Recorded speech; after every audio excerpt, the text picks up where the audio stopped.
Deep within Siberia's dense and ancient forests, the sprawling landscape remained undisturbed, save for a remote summer camp nestled within its vast, unyielding embrace. The camp was a sanctuary for children seeking adventure and education in the wilderness. Its mission was to instill a profound respect for nature and survival skills in its young attendees, and for years, it had achieved its goal without incident. On a serene summer night, the campgrounds were cloaked in a shroud of tranquility. The only sounds that disturbed the calm were the whispers of the wind through the trees and the crackling of the evening campfires. The children, tucked safely into their sleeping bags in the rustic cabins, drifted off to sleep, lulled by the soothing rhythms of the forest. It was a night that seemed perfect in its quiet simplicity, but nature's balance is fragile, and the night's peace is about to be shattered. Outside, a grizzly bear, drawn by the scent of food, crept through the underbrush with an unnerving stealth. The bear had been foraging in the vicinity, its keen sense of smell leading it inexorably toward the camp. The camp's food storage area, a secured shed reinforced with heavy locks, held a tempting array of supplies, some of which had been carelessly left out. As the bear neared the storage area, its massive frame moved with an unsettling grace. The crack of a wooden beam under its weight and the sudden rustle of the bear's fur against the shed's walls were the first signs of trouble. Inside the cabins, the campers remained oblivious to the impending danger.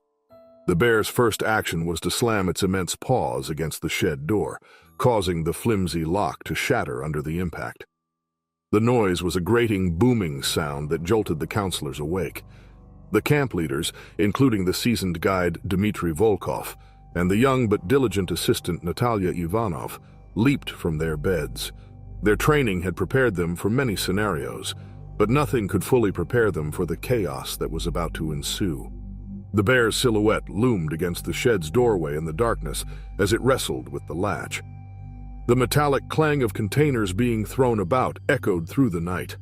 With a flashlight in hand, Dmitry ran toward the noise, his heart pounding. Natalia followed closely, armed with a bear deterrent spray, a last line of defense. The campers were starting to stir, but the confusion and disorientation made it difficult for them to comprehend the severity of the situation. As Dmitry and Natalia reached the scene, the bear, having finished with the food supplies, turned its attention to the campsite. The bear's rage was palpable, and it was clear that it would not be deterred by anything less than force. The camp had been a place of laughter and learning until this night, but the bear's appearance transformed it into a scene of terror. The children, who had been sound asleep, were now scattered in a frenzy of fear. Two children, Marko Petrov and Alina Volkova, had wandered slightly away from the central campfire. They were nestled in their sleeping bags under a canopy of stars, blissfully unaware of the chaos erupting around them. The bear's eyes focused on the vulnerable duo, reflecting a primal rage. With a guttural roar that reverberated through the forest, it lumbered towards them. Its claws slashed through the underbrush, and the rustling of leaves seemed magnified in the tense silence that followed. Marko and Alina, roused from their sleep, felt the ground vibrate as the bear drew near. Panic set in, and they scrambled to get up, but their efforts were clumsy and fraught with terror. The struggle to escape was hopeless. The bear's powerful limbs swept aside any obstacle in its path, and its overwhelming presence stifled Marko and Alina's screams. Dmitry and Natalia reached the scene just in time to witness the bear's attack in all its horrifying brutality. Attempting to intervene, Dmitry hurled objects at the bear, anything he could find. The bear's aggression intensified with every failed attempt to drive it away. Although effective in other circumstances, Natalia's bear spray seemed powerless against the sheer ferocity of the animal's onslaught. In the frenzy of the attack, the bear's claws and teeth found their marks. The campers' struggle was desperate and tragic, but ultimately futile. Marko and Alina, unable to fully comprehend their fate, met a brutal end as the bear's rage was vented upon them. The aftermath of the attack was a scene of heart-wrenching devastation. Dmitry and Natalia, exhausted and traumatized, could only attempt to provide what little aid they could. The bear, sated by its violence, eventually retreated into the forest, leaving behind a scarred and shattered camp. The arrival of emergency services and the local authorities marked the beginning of a grim reckoning. The bodies of Marko and Alina were recovered from the scene, and the extent of the bear's rampage became evident. The camp, which had previously been a symbol of adventure and learning, was now a stark reminder of nature's unpredictable and often merciless side. The incident shook the local community. Once celebrated for its educational approach to wilderness survival, Camp Turgenev faced intense scrutiny. The attack ignited a firestorm of debate over safety regulations for camps located in bear-inhabited regions. Questions were raised about the adequacy of existing precautions and the preparedness of camp staff to handle such emergencies. In the wake of the tragedy, a concerted effort was made to overhaul safety protocols. New guidelines were introduced, focusing on more robust measures to prevent bear encounters and ensuring that counselors were equipped with advanced training and resources. The incident served as a grim lesson to wilderness camps across Russia, leading to widespread changes in operations and a renewed emphasis on safeguarding against the threats posed by the wild. Fog thickly blanketed the Alaskan village, muting sound and blurring the landscape. This small indigenous settlement, once ruled by ice, faced change as warming temperatures melted the sea ice. Yet today, the villagers gathered for a seasonal celebration, a brief moment of joy amid survival challenges. Families mingled, children played, and elders reflected quietly. The scent of food filled the cold air, symbolizing unity and tradition as they came together to honor their heritage and support one another in the shifting Arctic environment. Unbeknownst to them, something far more dangerous than any blizzard lurked beyond the edge of the fog. The polar bear, driven south by starvation, wandered in an increasingly unfamiliar environment. The sea ice, once the foundation of its hunting grounds, was disappearing, forcing it into closer proximity to human settlements. This particular bear had been stalking the periphery of the village for days, gaunt and desperate, its immense body weakened by hunger. It had smelled the food, sensed the warmth of life, and instinctively followed the scent through the fog. The bear's body was an embodiment of power, but power was diminished by need. Once thick and white, its fur clung to a skeletal frame, ribs visible beneath the matted fur. Yellowed eyes, filled with hunger and desperation, scanned the village from the shadows. The fog concealed its approach, as silent as the snow underfoot. It moved with a terrifying grace, its massive paws padding lightly as it neared the heart of the village. Suddenly, there was a shift. The bear stepped into the open, emerging from the mist like a phantom. At first, no one noticed. The gathering continued as children laughed and adults chatted. But then a gasp cut through the fog, and eyes turned toward the pale, hulking figure standing at the edge of the gathering. For a brief, surreal moment, the village was frozen, locked in a collective state of disbelief. It wasn't unusual to see polar bears in the Arctic, but never this close, never like this. The bear moved.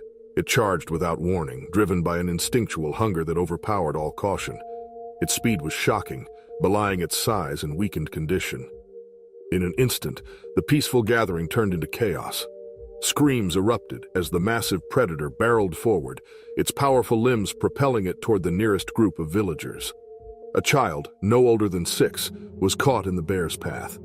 The predator's jaws, lined with dagger-like teeth, clamped down on the child's small frame with a sickening crunch. Blood sprayed across the snow, staining the pure white landscape a gruesome red.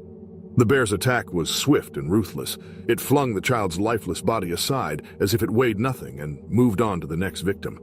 Panic spread through the crowd like wildfire. People scrambled in all directions, some toward their homes, others trying in vain to help those already in the bear's path. Elders, their movement slowed by age, became easy targets.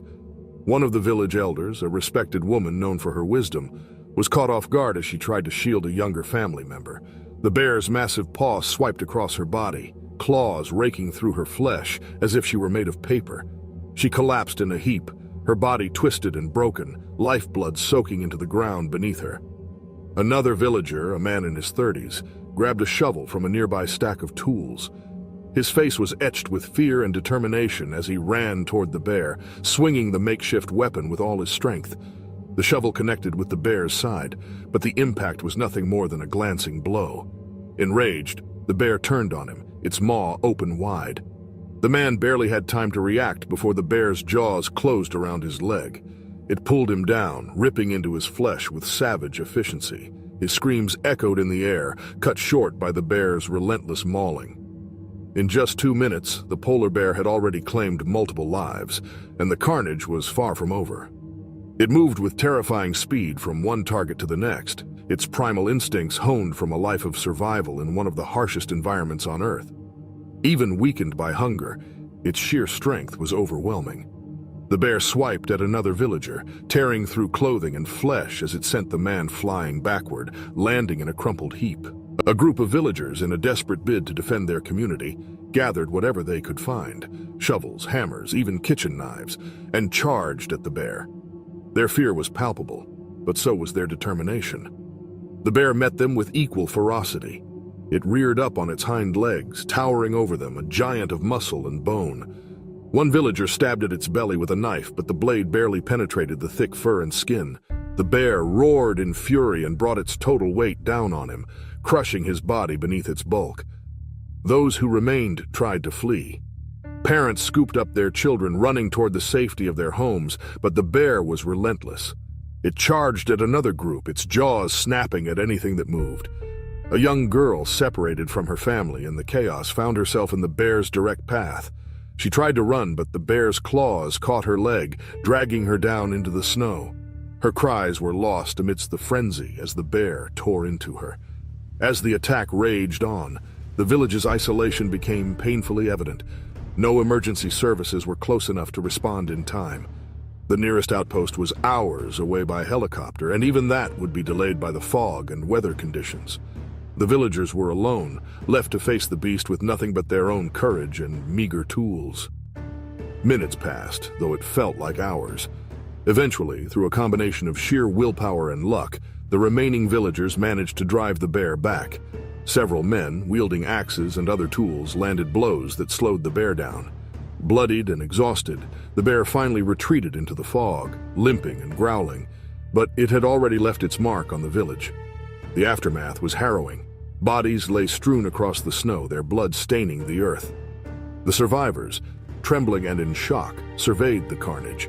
9 people had been killed, including children and elders, their lives snuffed out in the blink of an eye. The village, once a place of tight-knit community and tradition, was now a scene of unspeakable horror. The Anderson family had eagerly anticipated their mountain getaway, hoping to escape their hectic lives and reconnect with nature. John and Lisa, along with their children, Noah, 14, and Emily, 10, rented a secluded cabin deep in the wilderness. Nestled among towering pines and overlooking a pristine lake, it offered a perfect retreat. The remoteness provided a welcome change from city life. No cell service, no distractions, just the sounds of nature. The first few days unfolded beautifully. Long hikes, marshmallow roasting, and nights spent under a starlit sky. But on the third night, a strange stillness fell over the forest. John sensed something was off as they retreated into the cabin after an evening by the fire. The usual sounds of the woods faded, creating an unsettling silence. Though rustic, the cabin felt sturdy, constructed from thick logs and heavy beams, yet they hadn't fully prepared for the local black bears, notorious for scavenging human food. The park ranger had warned them, but John was confident they had secured their supplies. As the family settled into bed, a massive male bear began to circle the cabin, drawn in by the scent of their food. The faint scratching at the door went unnoticed until it intensified into a loud pounding. John jolted awake around midnight, initially dismissing it as a tree branch. But as the thuds grew louder, dread filled him. He jumped from the bed, heart racing, while Lisa stirred beside him, sensing his alarm. Cracking the door open, John was met with the unmistakable sound of claws scraping against wood and a massive shadow outside. The bear was at the front door, battering against it with powerful limbs. Panic surged as John realized they were trapped inside. The cabin was sturdy but not impenetrable. If the bear broke through, there would be no stopping it. He turned to Lisa, now fully awake, her eyes wide with fear. The kids were in the other room, vulnerable and unaware of the looming danger. Time was running out, and the bear was determined to get in. A loud crack echoed through the cabin as the doorframe splintered. The bear, driven by hunger and the scent of food, broke through with alarming speed. Its head and massive shoulders squeezed through the opening, and in the dim light of the cabin, its dark eyes gleamed with determination. John's instincts kicked in. He needed to reach the children. But the bear was now entirely inside the main room, and the lumbering animal blocked the hallway leading to the kids' bedroom. Lisa grabbed his arm, her face pale. He could feel her trembling.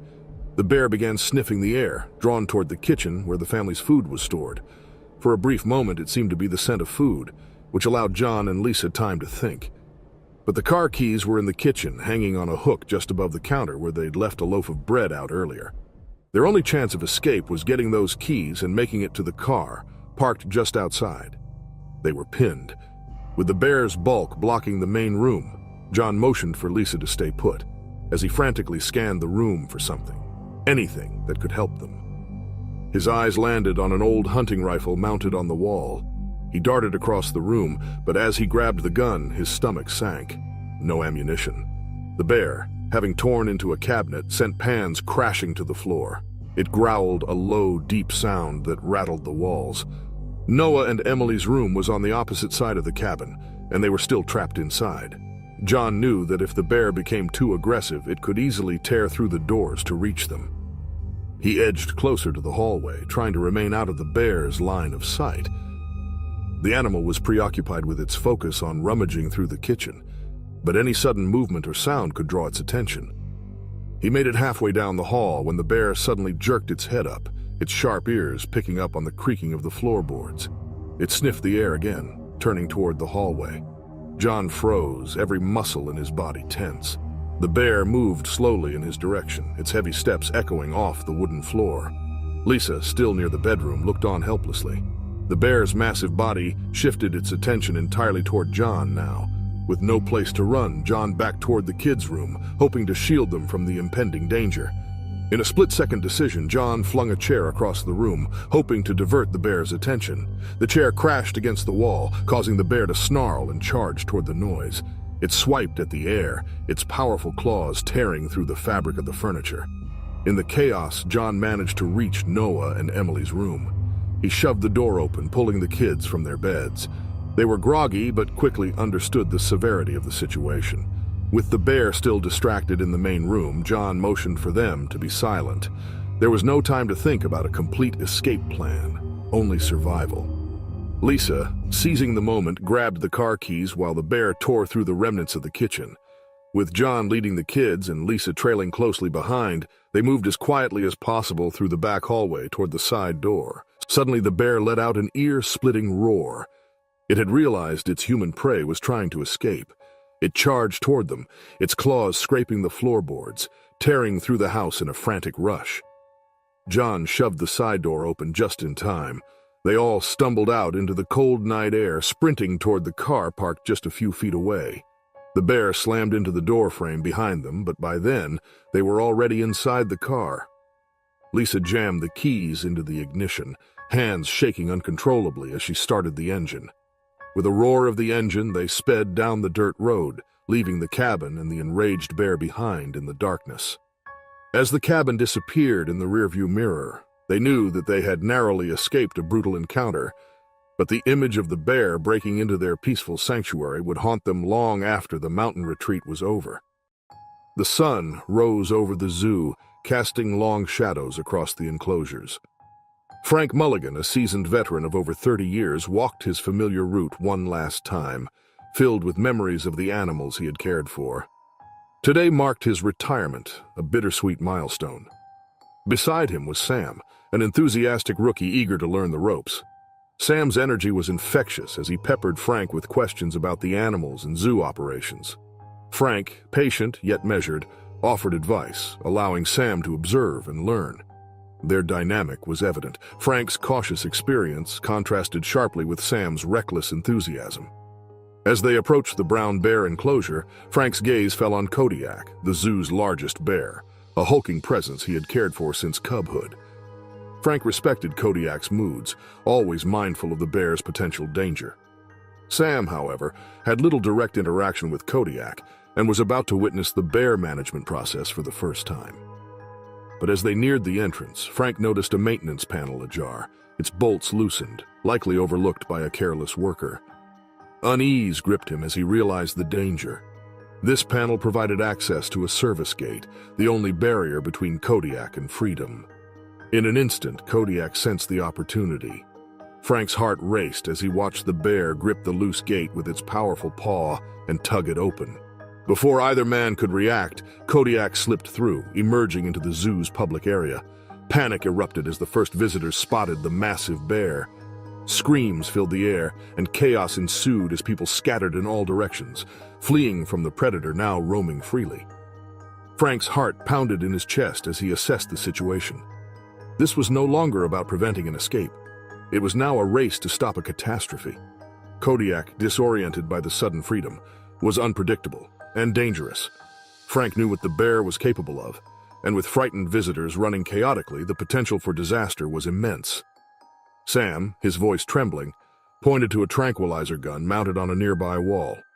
Frank shook his head, knowing it wasn't a quick fix. The tranquilizers would take too long to subdue an animal of Kodiak's size, and firing in a crowded area could only make the situation worse. This would have to be handled up close, carefully, and with precision. Frank's mind raced as he tried to formulate a plan. He knew Kodiak's habits.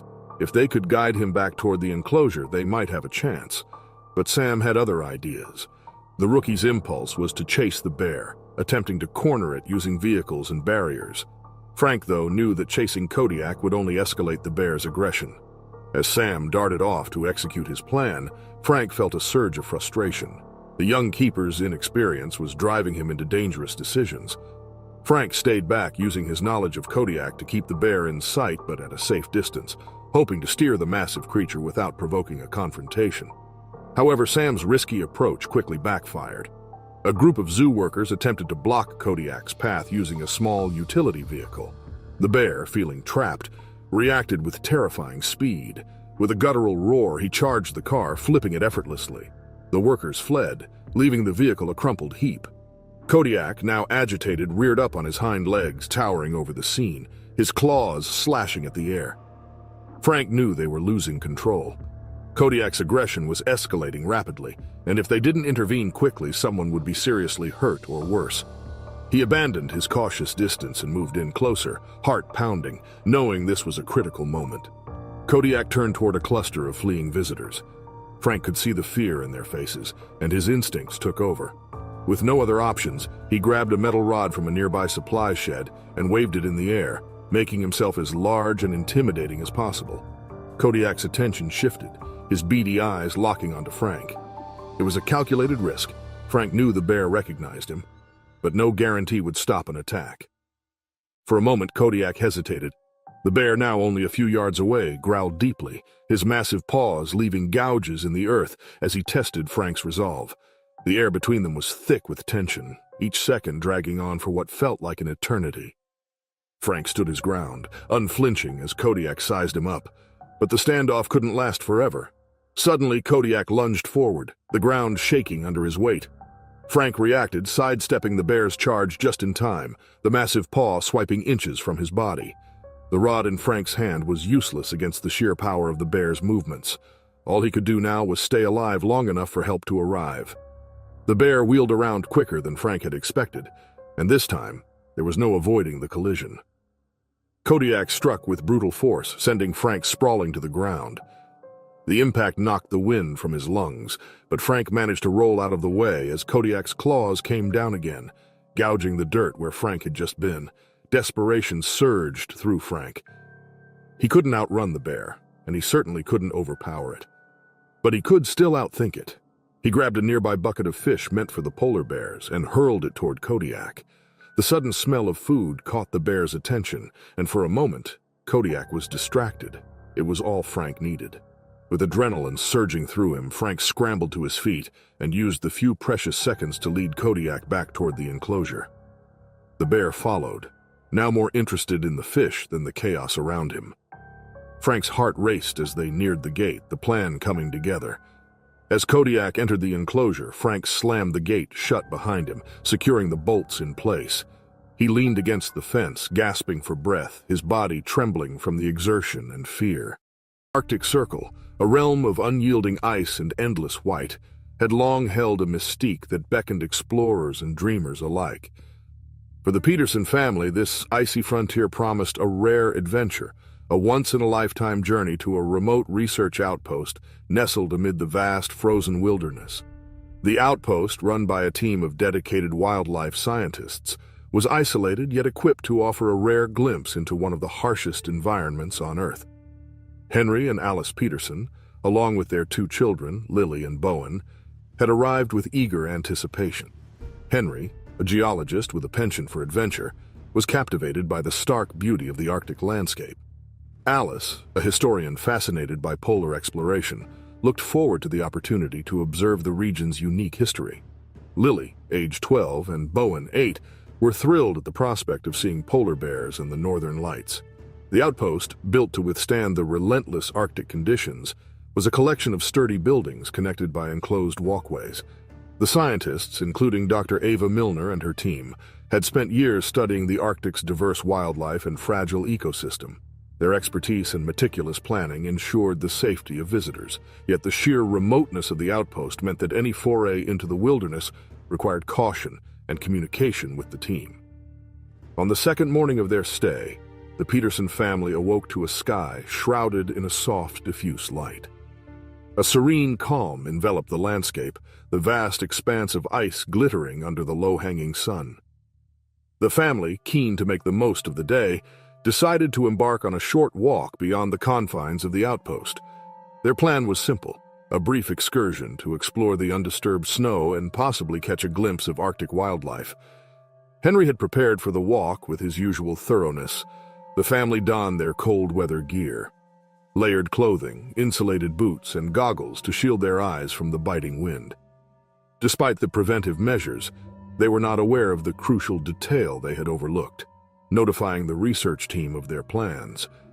As they ventured out, the Arctic landscape unfolded in all its stark beauty. The ice stretched endlessly, a pristine white blanket interrupted only by the occasional dark silhouette of a distant ridge. The Peterson family moved with a sense of wonder, their footsteps muffled by the deep snow. They marveled at the crystalline ice formations and the peculiar patterns of frost on the snow-covered ground. Unbeknownst to them, a different drama was unfolding in the icy wilderness. A grizzly bear, a formidable and rare visitor to these northern latitudes, had been drawn to the area by the promise of food. Having ventured farther south than usual, the bear was driven by a relentless hunger and a desperate need to sustain itself before the onset of winter. The grizzly, a massive creature with a shaggy brown coat and a distinctive hump over its shoulders, had been silently tracking the Peterson family. Its keen senses, heightened by the need to hunt and survive, had detected the faint scent of the humans, a curiosity that gradually turned into a dangerous obsession. The bear's approach was deliberate, each step taken with a calculated stealth that belied its enormous size. As the family wandered further from the outpost, the grizzly drew closer. The cold, crisp air carried the faintest traces of the family's scent, guiding the bear's path. It moved through the snow with a heavy, purposeful gait, its eyes fixed on the figures ahead. The bear's powerful muscles rippled beneath its fur, each movement a testament to its raw strength and agility. Henry, Alice, Lily, and Bowen continued their exploration, blissfully unaware of the impending danger. They had ventured into a particularly remote area where the snow lay undisturbed, and the only sounds were the crunch of their footsteps and the occasional call of a distant bird. The family stopped to admire a particularly striking ice formation, their laughter echoing in the frozen expanse. The grizzly bear watched from a distance, its robust frame concealed by the snowy landscape. The animal's breath came in heavy, visible puffs as it prepared for the final approach. The wind shifted, carrying the scent of the humans directly to the bear's nostrils. Its instincts were finely tuned, and the time for stealth was over. The grizzly surged forward, its bulk breaking through the snow with alarming speed. The family's idyllic moment shattered as the grizzly emerged from the snow-covered ridge. The bear's sudden appearance was a jarring contrast to the serene surroundings. Its deep and resonant growl cut through the stillness, an unmistakable warning of the peril that had arrived. Panic erupted as the family realized the threat. Henry's first instinct was to shield his family. He pushed Alice and the children behind him, positioning himself between them and the advancing bear. Alice, her face etched with fear, clutched Lily and Bowen tightly, her eyes wide with terror as the bear drew closer. Lily and Bowen clung to their parents, their cries swallowed by the Arctic silence. The grizzly, driven by a primal hunger and aggression, charged with terrifying force. Its powerful legs propelled it forward, snow flying in its wake. The bear's roar was deafening as it closed the distance, its claws extended and teeth bared. Henry's attempts to fend off the bear were futile. The creature's strength and speed were overwhelming. The struggle was brutal and swift. The bear swiped at Henry with its massive claws, each strike carrying the weight of its formidable strength. Henry fought valiantly, but the odds were stacked against him. The unrelenting force of the grizzly's attack met his efforts to protect his family.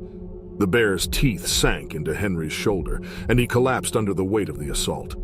Her heart racing with terror, Alice tried to pull Lily and Bowen away, but the bear's focus was unyielding. The children's screams were swallowed by the sound of the bear's growls and the harsh Arctic wind.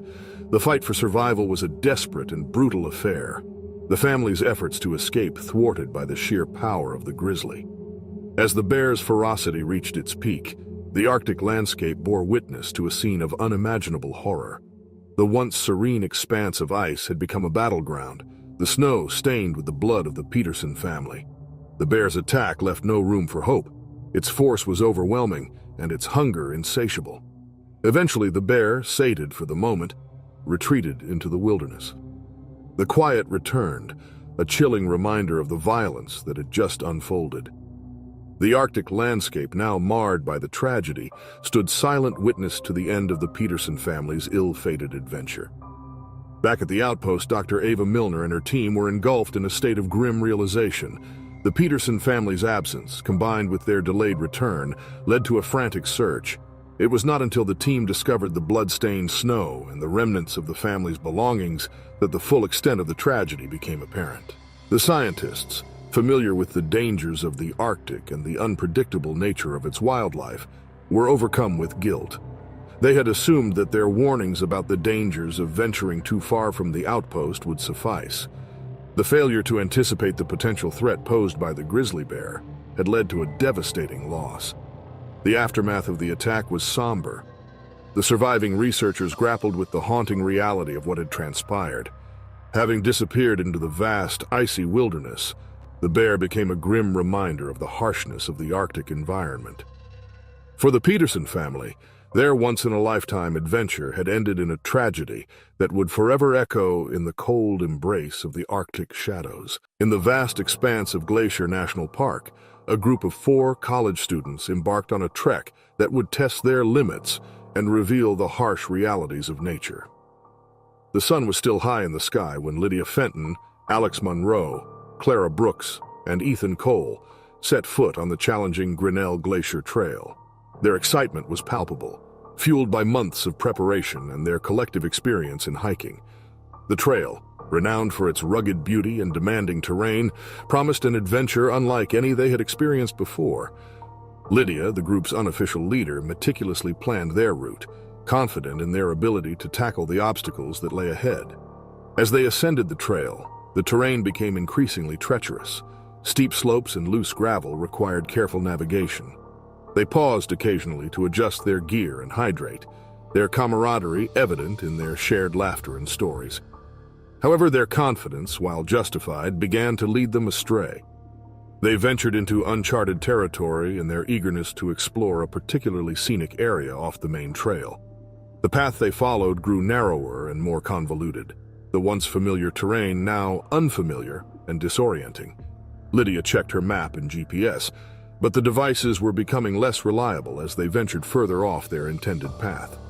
The group's initial enthusiasm began to wane, replaced by mounting concern as they realized their mistake. They were lost. Nightfall arrived quickly in the wilderness. The students set up a temporary camp, using their headlamps to illuminate their surroundings. They huddled close, their laughter replaced by worried murmurs about their predicament. The chill in the air and the encroaching darkness heightened their sense of vulnerability. Lydia and Alex attempted to retrace their steps, but the forest's dense canopy and the disorienting shadows made their efforts futile. The rustling of leaves and the occasional snap of twigs underfoot did little to reassure them. As the night deepened, an unsettling quiet fell over the camp. The students' tiredness and anxiety were palpable as they settled down to rest, their senses alert to the unfamiliar sounds of the wilderness. Unbeknownst to them, the rustling was not the benign sound of a passing animal. but the approach of a grizzly bear drawn by the smell of their food. The bear, a massive creature with a coarse brown fur and a formidable presence, had been wandering through its territory when it caught the scent of the students' provisions. Driven by its keen sense of smell and hunger, the bear followed the scent trail to the camp. The first indication of the bear's presence was the sudden and loud crashing of underbrush near the campsite. The students, jolted awake by the commotion, scrambled to their feet, their hearts racing with fear. The bear emerged from the darkness, its eyes reflecting the faint glow of their headlamps. The sheer size of the creature, combined with its robust build, struck terror into their hearts. Panic erupted as the bear, disoriented by the sudden movement, charged toward the nearest source of the smell, Lydia's backpack where their food supplies were stored. The students' attempts to shout and make noise only seemed to agitate the bear further. Lydia, trying to protect her belongings, was the first to face the bear's wrath. The creature swiped its massive paw, knocking her to the ground. The impact left Lydia badly injured, her cries of pain swallowed by the surrounding wilderness. Driven by sheer survival instinct, Alex, Clara, and Ethan grabbed whatever makeshift weapons they could find: hiking poles, a flashlight, and a cooking pot. They swung at the bear, attempting to fend it off, but their efforts were largely ineffectual against the bear's sheer power and aggression. The grizzly, relentless and focused on its prize, paid little attention to their futile attempts to drive it away. Clara, trying to shield Ethan, was struck by the bear's claws, her screams mingling with the chaos of the attack. The struggle was brutal and chaotic, each swipe and bite of the bear a reminder of its overwhelming strength. The students' makeshift defenses were no match for the bear's ferocity. Ethan, desperately trying to pull Clara away from the bear, was also injured, his injuries compounded by the bear's relentless assault. In the midst of the attack, the bear's hunger seemed insatiable.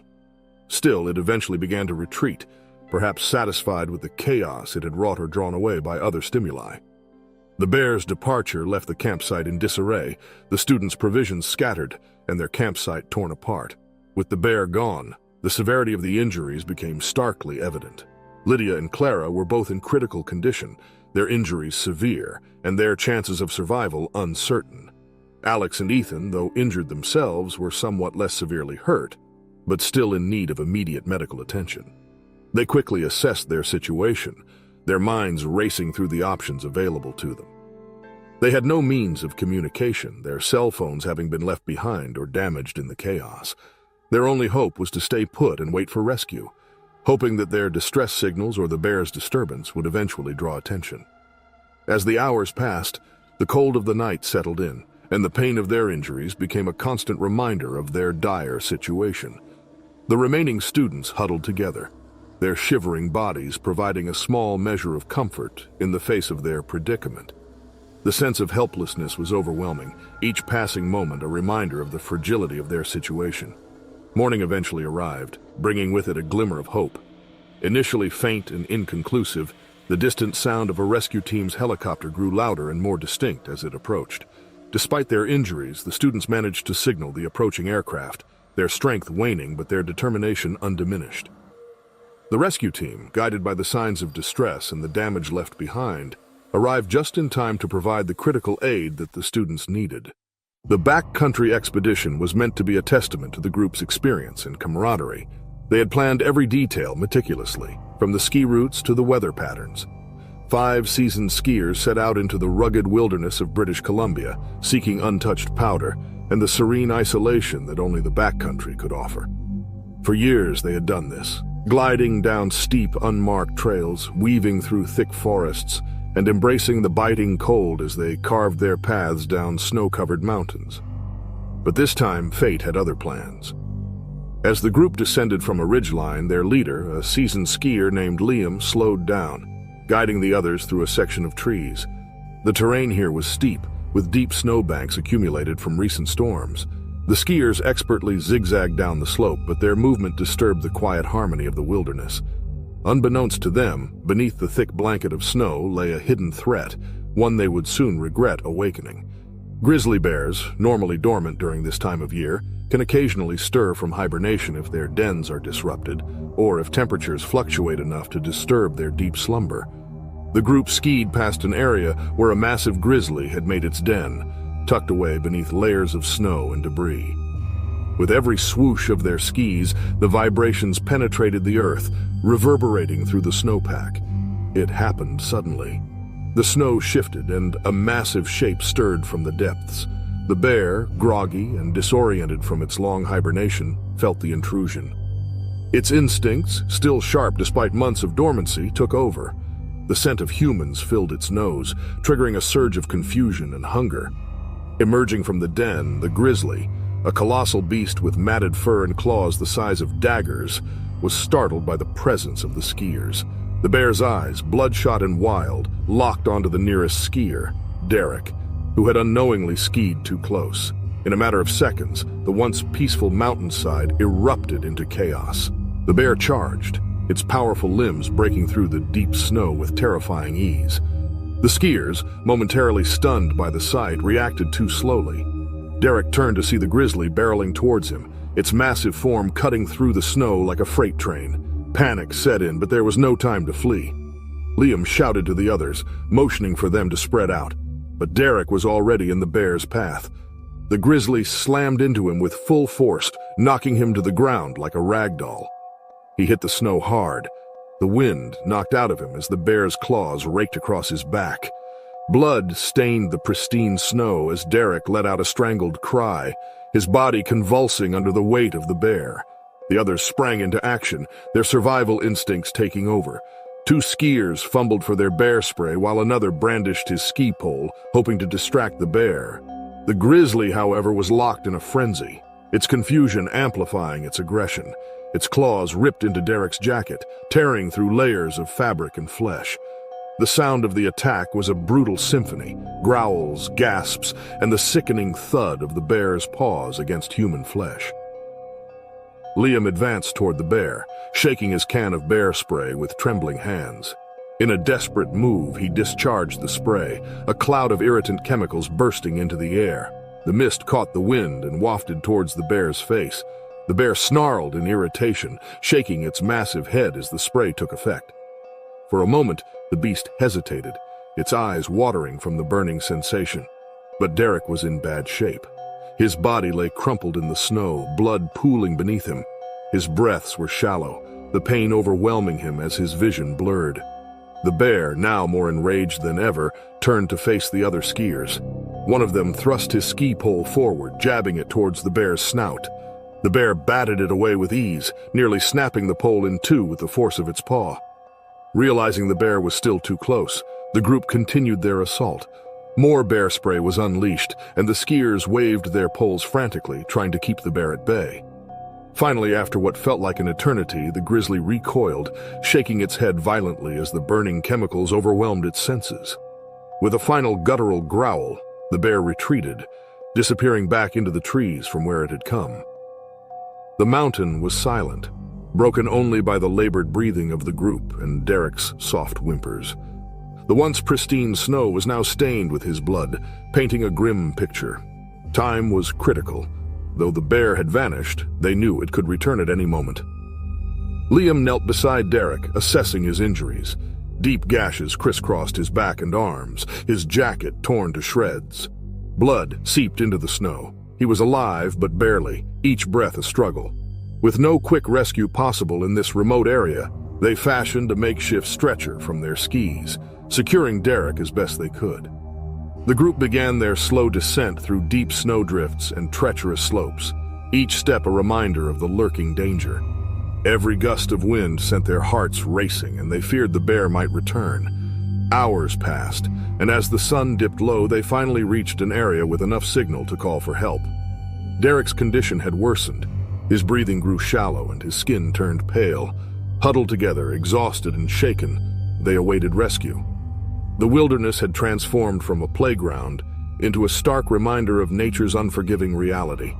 Crisp Alaskan air enveloped Mike and Dave as they waded into the salmon stream, their annual fly fishing trip in full swing.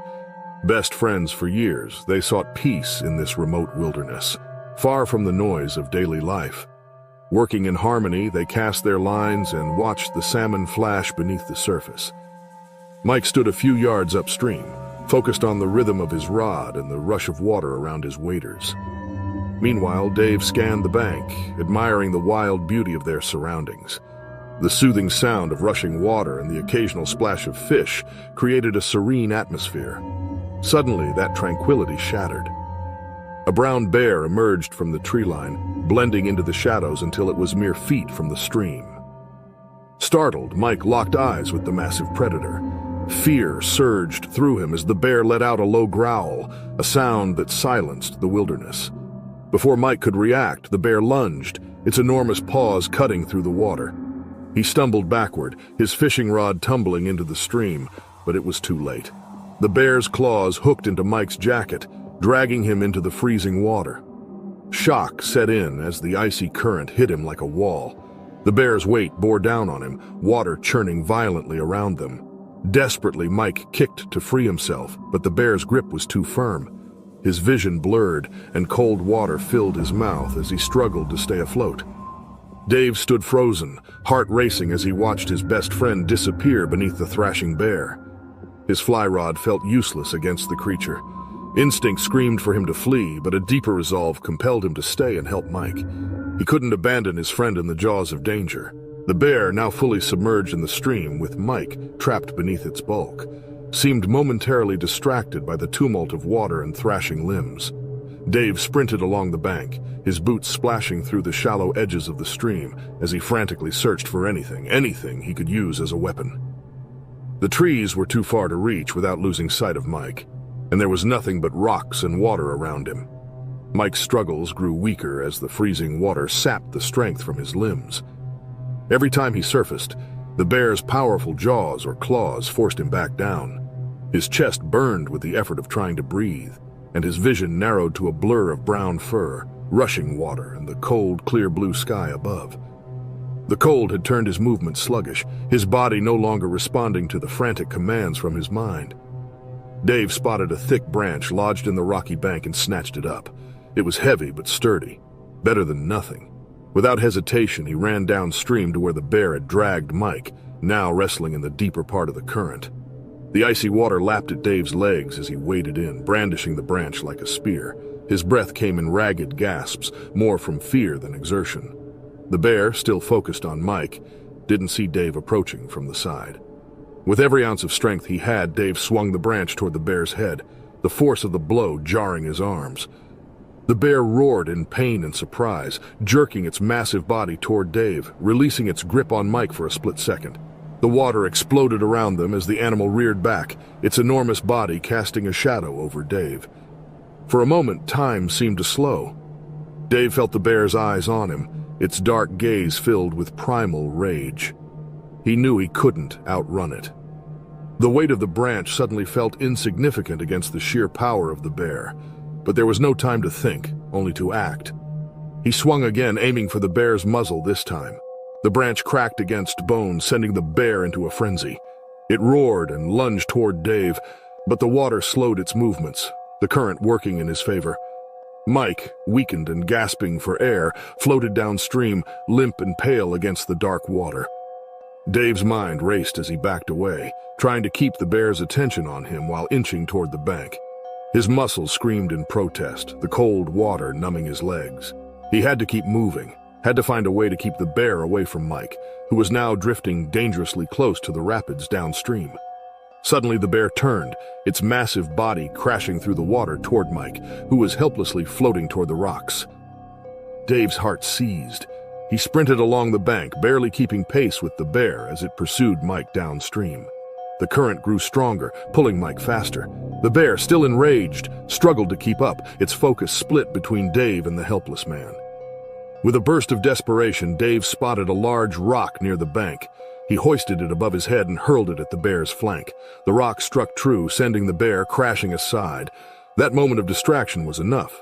Mike, barely conscious, slipped out of reach as the current dragged him further toward calmer waters. Dazed, the bear finally gave up the chase, retreating into the forest. Dave watched in a mix of horror and relief as it disappeared, leaving him panting on the bank. Without hesitation, Dave plunged into the icy stream, rushing to where Mike lay motionless in a shallow pool. It was clear he had succumbed to hypothermia. Dave quickly lifted him from the water, pressing against his chest to expel excess water before slinging him over his shoulder. Navigating the slippery banks, each step was a battle against the cold. After what felt like hours, the outline of a cabin appeared. Summoning his strength, Dave called for help. A couple of hikers rushed to assist, laying Mike by the fireplace and wrapping him in blankets. As the warmth returned, Mike's eyes fluttered open, and they exchanged a glance, two friends forever bonded by their ordeal. Elena Volkov was a photographer who lived for the thrill of the wild, and Kamchatka's rugged wilderness offered exactly the challenge she craved. She had traveled across the globe, capturing the intimate moments of nature's fiercest animals, from the Serengeti's lions to the Arctic's polar bears. Yet it was Russia's Kamchatka Peninsula that had drawn her in with its raw beauty and its elusive brown bears, particularly the protective mothers and their cubs. She sought an image that captured not just a bear, but the emotion of its existence, the bond between mother and cub. The remote peninsula had an almost otherworldly quality, with its dense forests, rushing rivers, and looming volcanoes. Few ventured this far from civilization, and even fewer had the expertise to get close to the brown bears that roamed these lands. Elena had brought along an experienced local guide, Sergei, a grizzled man who knew these bears like few others. He was cautious, perhaps overly so in Elena's eyes. The bears, after all, were creatures of habit, predictable in their rhythms as long as one respected their space. They had spent days tracking a female brown bear and her two cubs, following from a safe distance as she fished along a riverbank and led her cubs through the wilderness. Elena had taken hundreds of photos, each one closer to the perfection she sought, but still missing that elusive spark. The bears moved through a low valley surrounded by thick forest, and from a ridge above, Elena caught a glimpse of something special.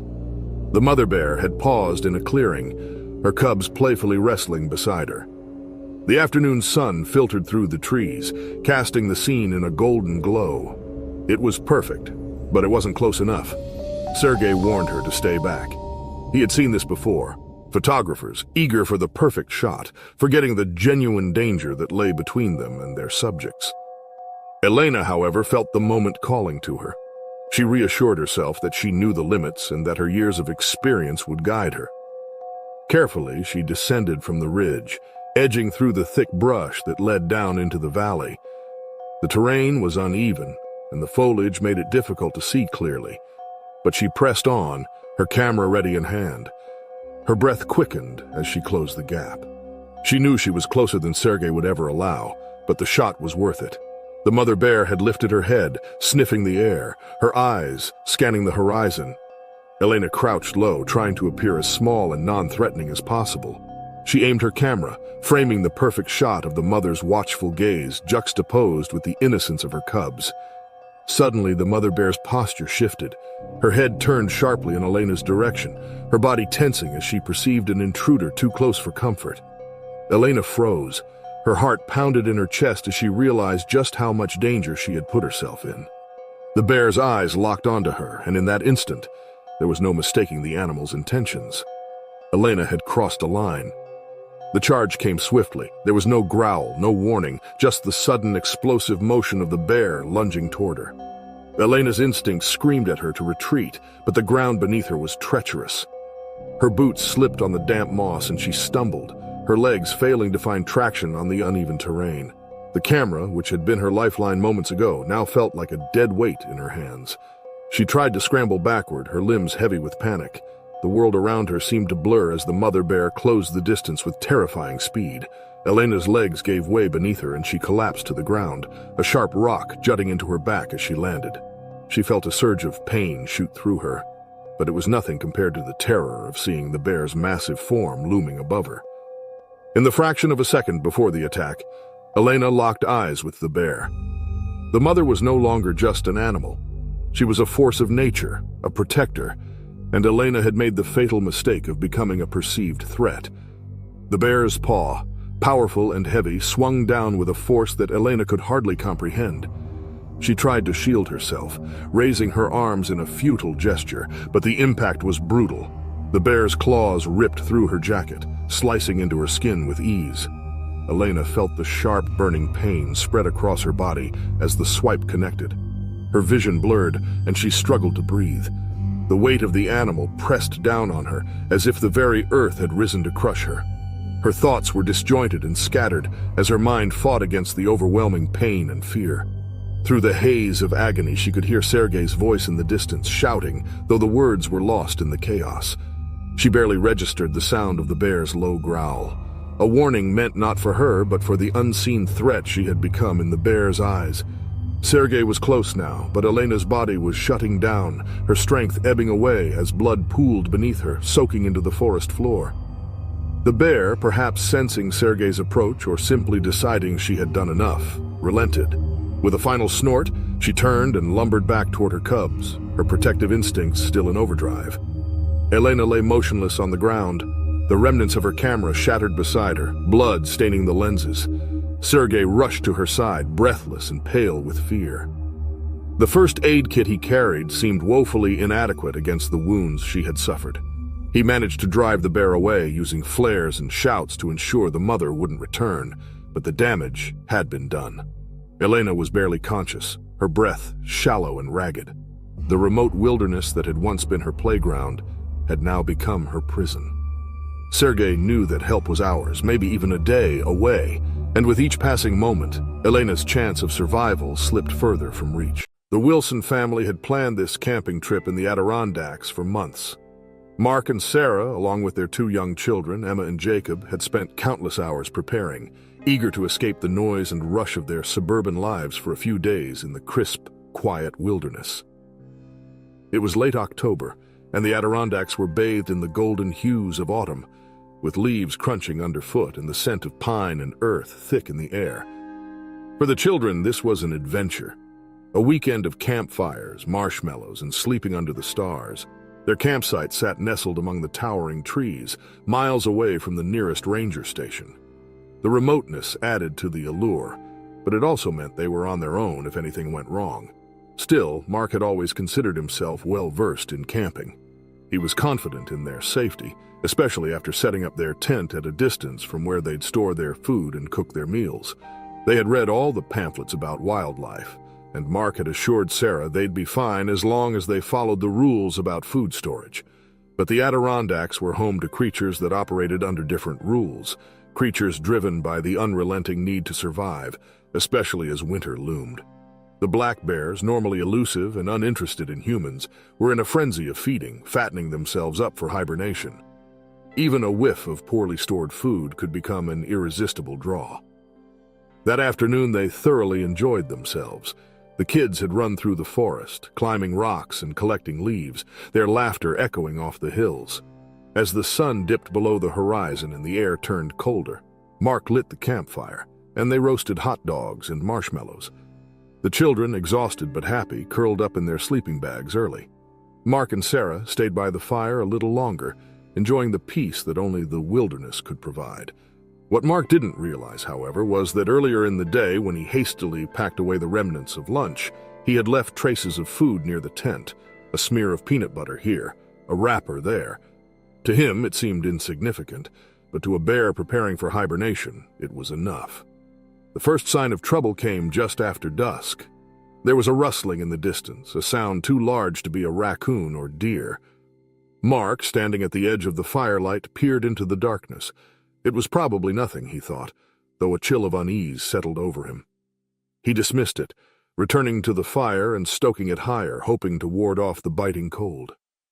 Later, as the family settled into their tent for the night, a soft grunt echoed through the trees. It was low and distant, but unmistakable to anyone familiar with the Adirondacks. Sarah's hand tightened on Mark's arm. A black bear. Likely just passing through, he assured himself, though his mind raced. Black bears were generally timid, but it was late in the season, and this one might be more aggressive, desperate to find enough calories to survive the coming months. The snapping of twigs grew louder as the bear drew near to their camp. Mark, heart pounding, slipped on his boots and grabbed a flashlight. Bears were usually scared off by noise or bright lights, but as he stepped outside the tent and shone the beam into the dark forest, he saw nothing. The silence was unnerving, but Mark knew the bear was close. It had picked up the scent of their food. Hidden in the shadows, The bear, a large male over 300 pounds, circled the campsite with eerie stealth. It had already begun to lose its natural caution, drawn by the promise of an easy meal.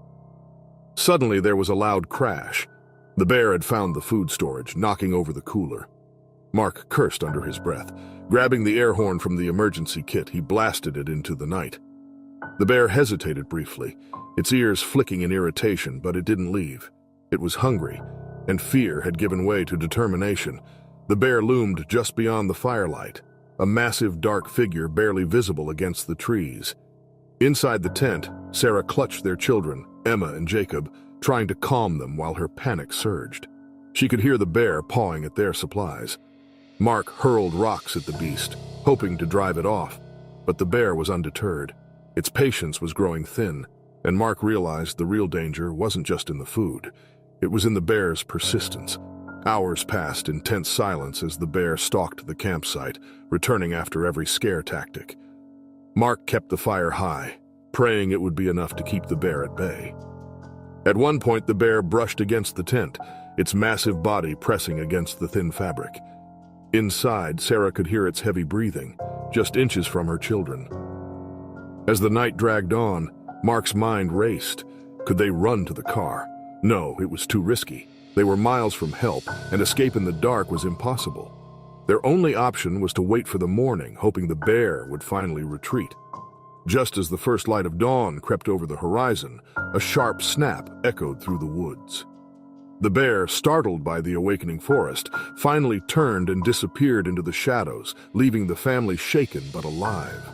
Dr. Elena Rossi stood at the edge of the dense spruce forest, her breath steady but her heart racing. As a wildlife biologist with over a decade of experience studying bears, she was well acquainted with the challenges of the wilderness. Today, however, was different. Reports of an orphaned bear cub wandering near her research station had reached her, and the urgency to act was palpable. If she didn't intervene quickly, the cub would face starvation or predators. Equipped with her tranquilizer rifle and her expertise, Elena set off, her boots crunching on the forest floor as she searched for any signs of the cub. This area was known territory for a local mother bear and her offspring, but there was no sign of them. Time was critical, and the cub was alone and vulnerable. As she navigated the underbrush, the forest hummed with life. Birds chirped overhead and leaves rustled in the breeze. Then, through a break in the trees, she spotted it. The small cub lay curled near a fallen tree, weak and exposed. Its coat, typically thick and glossy, was matted, and it barely lifted its head as she approached. Elena's heart ached. This was the moment she had trained for countless times, yet it never got easier. Slowly kneeling, she readied her tranquilizer gun, intent on sedating the cub and bringing it back for care. Her movements were calm and precise as she adjusted the dart for the cub's small size, but just as she was about to aim, a deep, guttural growl echoed through the clearing. Every instinct in her body screamed danger. Elena froze, her heart racing. The growl intensified, and her blood ran cold as she turned her head. Emerging from the underbrush was the mother bear, massive and imposing, her dark fur gleaming in the sunlight. The bear sniffed the air, her dark eyes locking onto Elena and the cub. Elena's mind raced. The mother had been out of sight, likely foraging or patrolling her territory. But now, she saw Elena as a threat to her young. In an instant, the bear lunged forward with a deafening roar that shook the forest.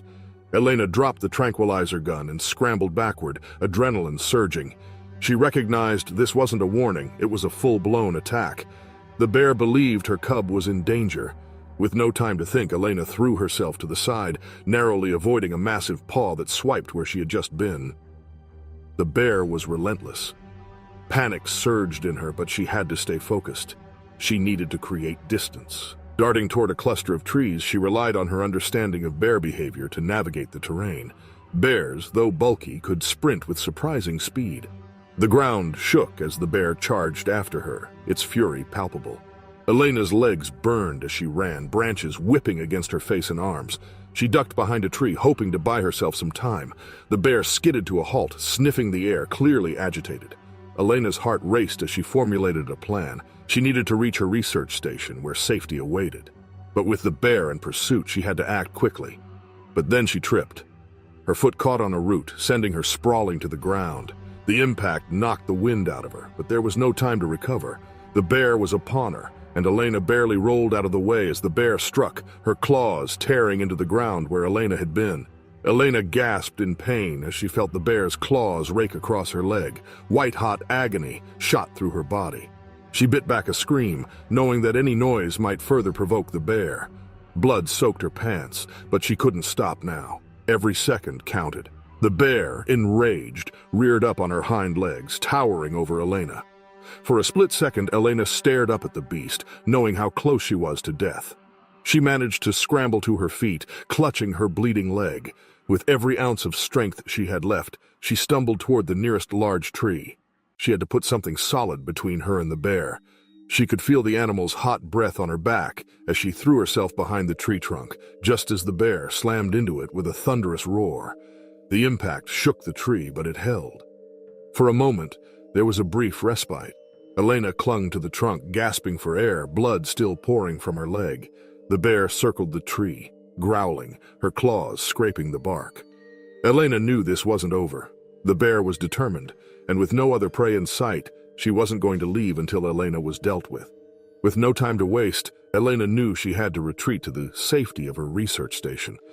Her supplies were limited, and the radio had been damaged in a storm the week before. But it was her only hope. She hobbled as fast as she could, moving through the forest, her vision blurring from the pain and the loss of blood. The bear followed relentlessly, crashing through the undergrowth with terrifying speed. Elena's mind raced. She had to think like a bear, use her knowledge to survive. She angled her path toward the steep ravine that bordered the station, knowing the bear wouldn't follow down such a hazardous drop. As she neared the edge, the sound of the bear's growls grew louder and closer. Finally, she reached the ravine, adrenaline coursing through her veins. She half slid, half fell down the steep incline, wincing as the jagged rocks tore at her skin. The bear stopped at the top, pacing back and forth, growling in frustration but unwilling to follow her down the treacherous path. Elena collapsed at the bottom, her body trembling from shock and exhaustion. She had made it, barely, but the bear wasn't leaving. She watched as it paced along the ridge, still furious, unwilling to abandon its cub, which it still thought was in danger. For hours, Elena remained trapped at the bottom of the ravine, too injured to move, with the bear still nearby. She needed to get back to the station, but with her radio damaged and limited supplies, her options were grim. Her only hope was to wait, to allow time for the bear to calm down, and then find a way to reunite the cub with its mother. Elena had always known the risks of working with wildlife, but now, bleeding and stranded in the wild, she had to use every bit of her knowledge to survive this ordeal. It was a battle between instinct and understanding, and Elena, in her weakened state, knew she was at the mercy of nature. It was the spring of 2013 in the remote region of the Kamchatka Peninsula, Russia. With its rugged terrain and endless forests, Kamchatka is a paradise for those who want to escape their bustling everyday lives and connect with nature. Its glaciers, its thermal and mineral springs, and its great diversity of plants and animals are magnetic. And who doesn't want to explore places so remote and wild that civilization has failed to touch them? It was for this very reason, this wild beauty, that a group of 6 hikers embarked on what they thought would be the adventure of a lifetime, something that they would never forget. The group was diverse, a mix of seasoned hikers and starry-eyed novices who couldn't wait for their journey to start. They had planned for months, waiting for the harsh winter to pass. They had dreamed about their trip and about Kamchatka's untamed beauty. Little did they know an unimaginable danger lurked within the shadows of the ancient pines and intimidating volcanoes. The group started their journey on a Friday morning. All 6 hikers shared a sense of joy, wonder, and excitement for their multiple-day vacation. The group was led by Sergei, a seasoned adventurer with years of experience in the wild. Sergei had spent plenty of time on the peninsula, either sport fishing or simply exploring its breathtaking forests. Sergei was also joined by his wife Elena, who was a nature photographer. The woman couldn't wait to take some pictures of the peninsula's diverse and abundant wildlife. Alongside them was Nikolai, a local guide. The group was aware that they needed someone who truly understood Kamchatka to guide them. As such, bringing Nikolai along was a no-brainer. There were also 3 young adventurers.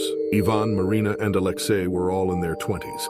They all lived in big cities and craved to spend some time away from the hustle and bustle. Their lack of experience was compensated by their enthusiasm and willingness to listen to the more seasoned members of the group. The first few days of the trek were everything they had hoped for. When they didn't marvel at the breathtaking views, they marveled at the crystal-clear streams and the abundance of wildlife. They spent their days relishing the profound connection they felt to the nature around them. There was a sense of freedom that only the wilderness could provide. At night, the group shared stories around the campfire, laughing under the starry sky. They were growing closer. The unfathomable happened on the fourth day, a Monday. The day started out the same as the previous ones, with the group gathering their things and then continuing their exploration of the peninsula. Around noon, they reached a riverbank. They decided to set up camp. The riverbank seemed to be an ideal spot for their tents. As Elena took photographs of the warm golden sunset, Nikolai and Ivan worked together to pitch the tents. Marina and Alexei gathered wood for their campfire, and Sergei tried to catch some fish. Darkness fell. The stars shone brightly and the fire crackled merrily. The group was enjoying a meal of freshly caught fish. Sergei had seen to that, and foraged berries. The sound of the river flowing nearby was soothing, a perfect backdrop to their evening. They spoke of their journey, which was slowly but surely coming to an end. They were completely unaware that their idyllic night was about to turn into a nightmare. The forest behind them was dense, made even more impenetrable by the shroud of darkness. But despite the darkness, the forest teemed with life. It was there that the grizzly bear first caught a whiff of the group's meal. The grizzly was starving, desperate to find something to eat after an extremely harsh winter and an unsatisfying hibernation. The bear made its way silently, its powerful frame moving gracefully through the underbrush. The smell of fish guided the beast, further igniting its gnawing hunger. It was pure instinct, hunt or perish. It happened without a warning. Sergei, Elena, Nikolai, Ivan, Marina, and Alexei. None of them saw it coming. Their only warning was a sudden, ferocious roar that shattered the tranquility. They didn't even have time to place it. The massive bear burst from the forest's edge, heading toward the camp. Panic erupted, with all the hikers scrambling to their feet, their minds struggling to comprehend the terrifying reality. Sergei, being the leader of the group, tried to get them to stay together, but it was no use anyway. The bear was upon them. It was no longer just hungry. It was angry.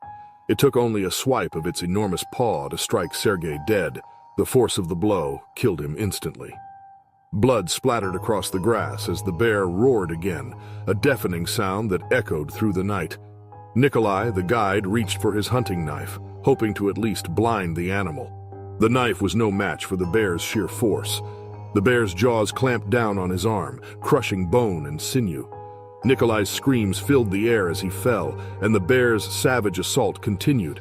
Alexei, in a desperate attempt to save his friends, threw rocks at the bear, but it was futile. The creature's hunger and rage were insatiable. He was the bear's next victim. As the bear mauled him, Alexei's screams echoed through the clearing. It took only 5 harrowing minutes for the grizzly to kill 3 members of the group. Elena knew on a deeper level that her husband, Sergei, was gone, but she also knew she couldn't do anything about it. Next to her, Marina and Ivan were equally petrified. Surely they were next. But miraculously, the bear had other plans. Instead of attacking the 3 remaining members of the group, it turned its attention to the camp and the meal they'd left behind. Elena, Ivan, and Marina backed away slowly. When they were a safe distance away, they turned and ran, adrenaline fueling their flight through the forest. They stumbled through the darkness, branches clawing at their skin, their breaths ragged and shallow. After what felt like an eternity, they saw a faint light ahead. It was a ranger station. The rangers provided first aid and comforted them. In the morning, they left to find the bear and retrieve the remains of Sergei, Alexei, and Nikolai. The bear was eventually found and put down. The tragic incident sent shockwaves through the local hiking community and beyond. As for Elena, Marina, and Ivan, they were the only ones who could understand the true horror of their ordeal. They remained good friends, supporting each other in the aftermath of the incident and through the grieving process. The Wilson family's annual camping trip to a park in Montana had always been a cherished tradition. The beauty of the untamed wilderness, The crackling campfires and the quiet serenity of nature under the stars brought peace and a sense of connection to John and Mary Wilson and their two young children, Emily and Jacob. This year, they had chosen a particularly remote campsite, nestled deep in the park, hoping to escape the crowds and reconnect with the wild landscapes they loved. That evening, the campsite was lively with laughter as the family roasted marshmallows over the fire, exchanging stories of past trips. As the evening deepened and the fire dimmed, the children grew drowsy and climbed into their sleeping bags while John carefully doused the remaining embers of the fire. The night was still and silent as the Wilsons retreated into their tent. The soft rustle of the forest was all they could hear as they slipped into sleep. Unbeknownst to them, an ominous presence lingered in the forest nearby. A black bear, conditioned by previous campers who had carelessly left food out, had grown bold and unafraid of humans. This particular bear had learned that campsites often meant easy meals, and it was now emboldened, drawn by the faint scent of food from the Wilsons' site. The bear moved with eerie quietness, its dark form blending into the pitch black of the forest night, snuffling the air for any trace of sustenance. It had approached other campsites earlier that week, stealing unattended food with no natural consequence. Tonight, the scent of food wafted from the Wilsons' site. Though they had stored most of their food correctly, a few overlooked scraps were enough to pique the bear's interest. Slowly it advanced, eyes glinting in the faint moonlight.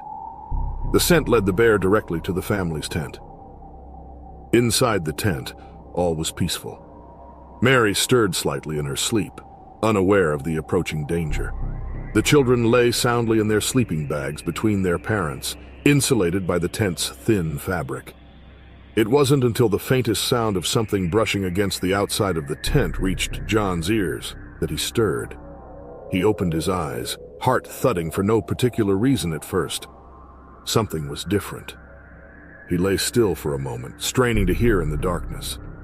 Then it came again, a soft, deliberate scratching sound like claws against the fabric. John's breath caught in his throat, the sound unfamiliar and out of place. Before he could react, a low grunt rumbled just beyond the tent flap. Suddenly, the tent's fabric ripped with a sharp, violent tear, and the bear's massive head pushed through the gap.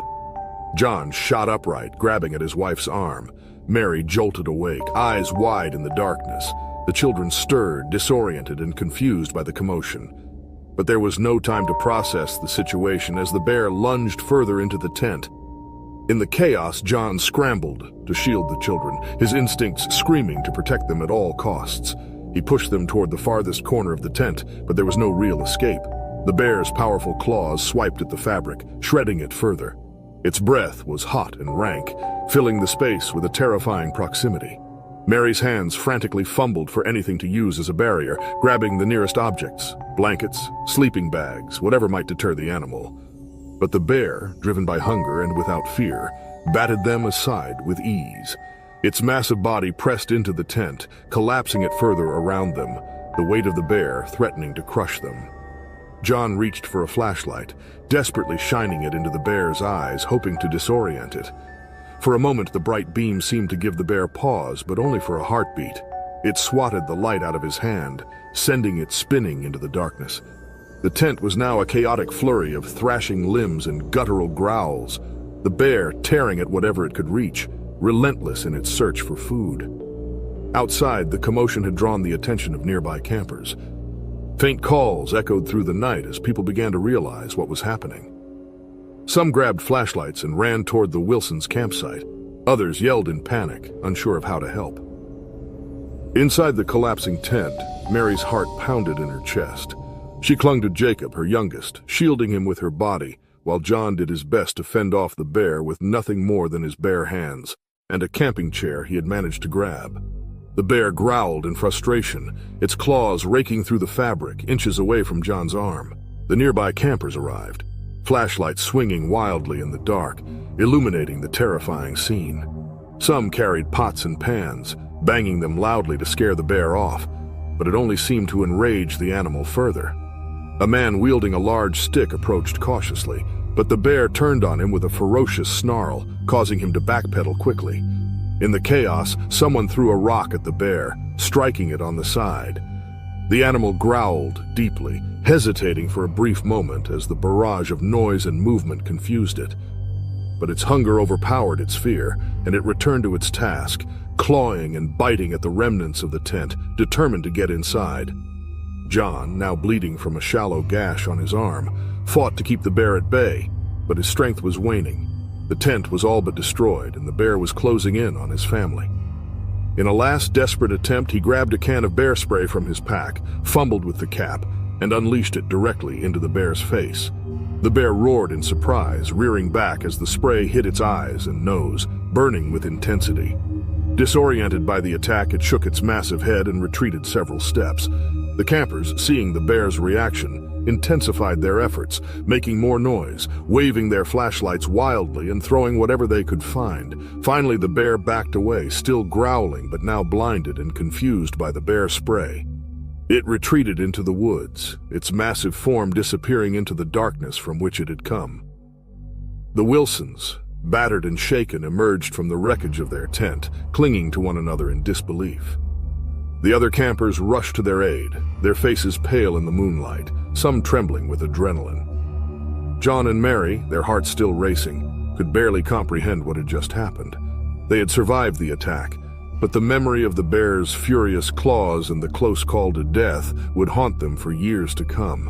It was supposed to be a calm Saturday afternoon at the zoo, a place where families wandered through exhibits, admiring animals from behind the safety of barriers.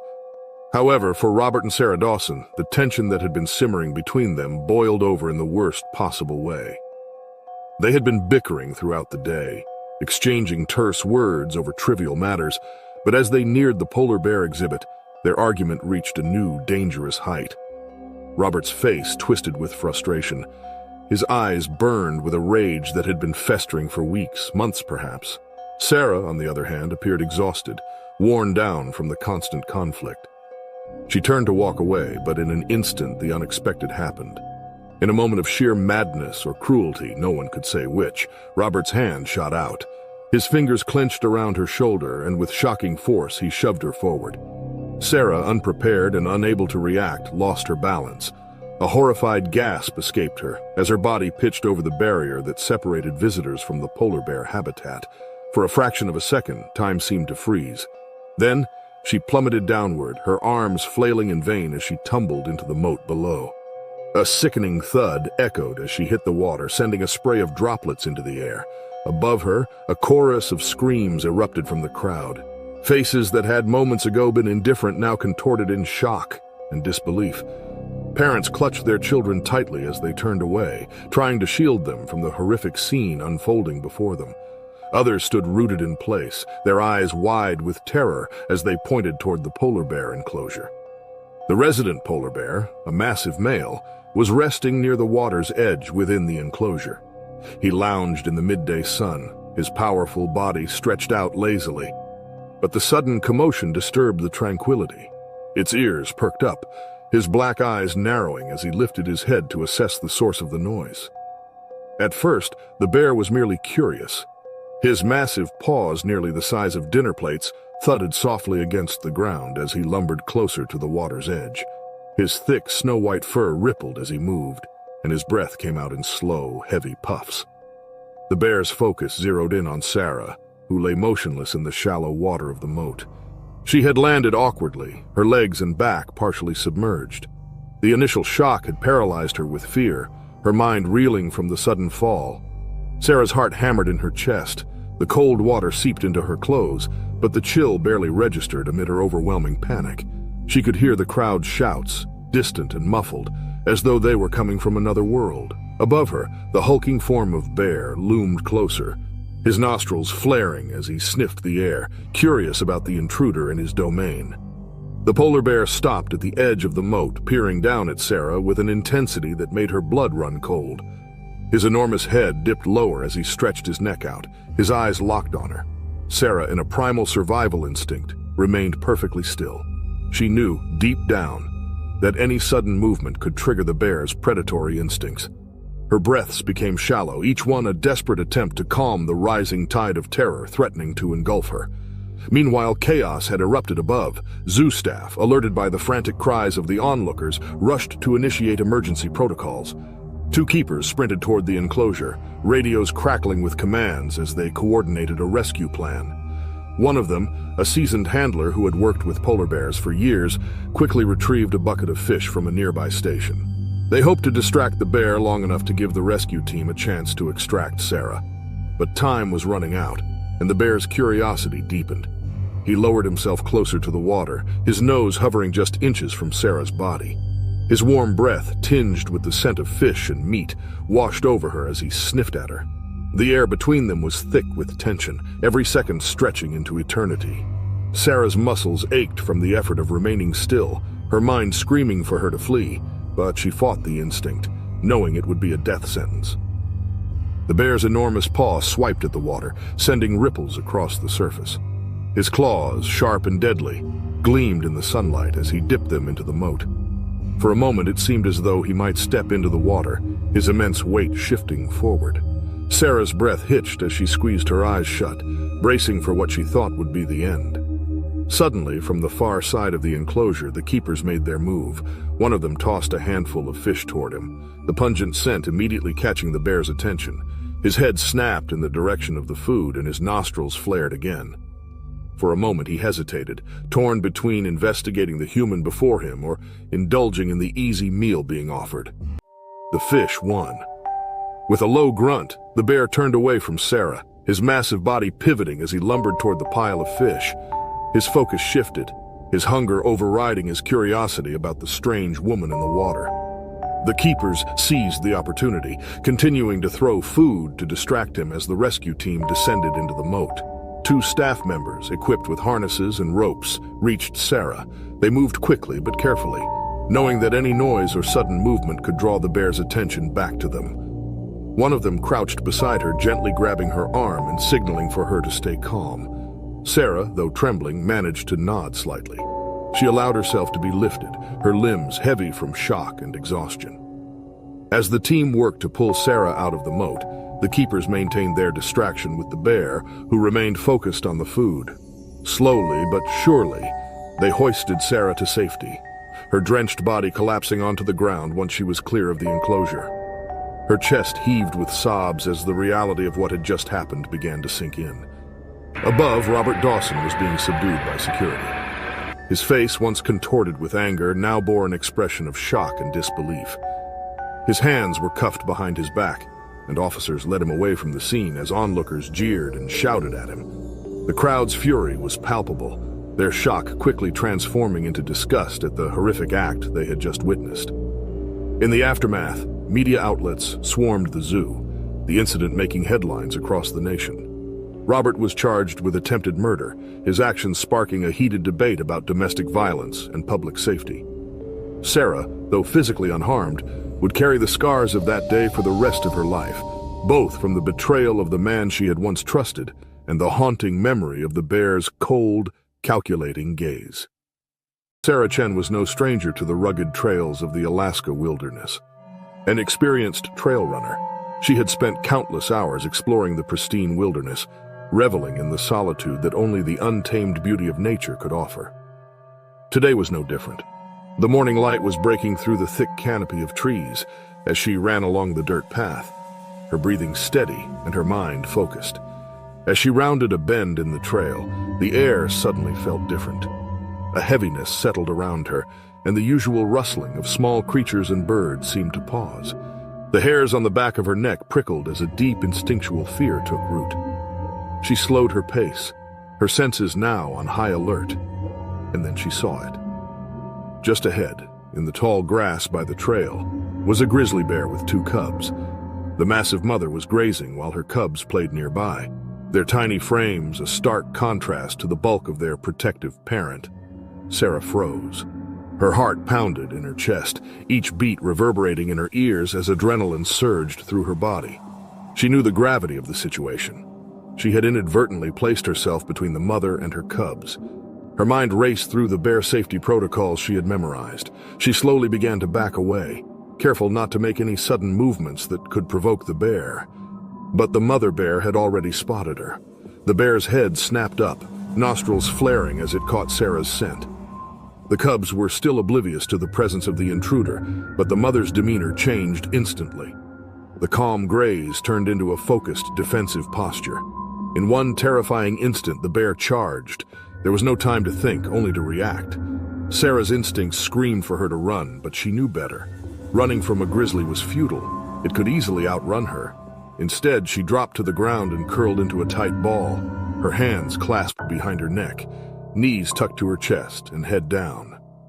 It was the only chance she had, the final card she could play in a desperate situation. The sound of the bear's paws thudding against the earth grew louder, and in seconds the bear was upon her. Sarah felt the earth tremble beneath the weight of the grizzly as it stopped mere inches from her. She forced herself to remain as still as possible, hoping, praying, that the bear would lose interest, but that hope was shattered when the first heavy blow landed. The bear's paw swiped at her with terrifying force, sending a jolt of pain through her side. The sheer power behind the strike was overwhelming. It felt as though her ribs might crack from the impact. Then came the bite. The bear's teeth clamped down on her thigh, its jaws like a vice cutting through her running tights and skin with horrifying ease. The pain was blinding, white-hot, and all-consuming. She could feel the warmth of her blood soaking into the earth beneath her, but she didn't move. She couldn't. The only way to survive was to continue playing dead, no matter how much every fiber of her being screamed to fight or flee. The bear's assault was brutal but brief.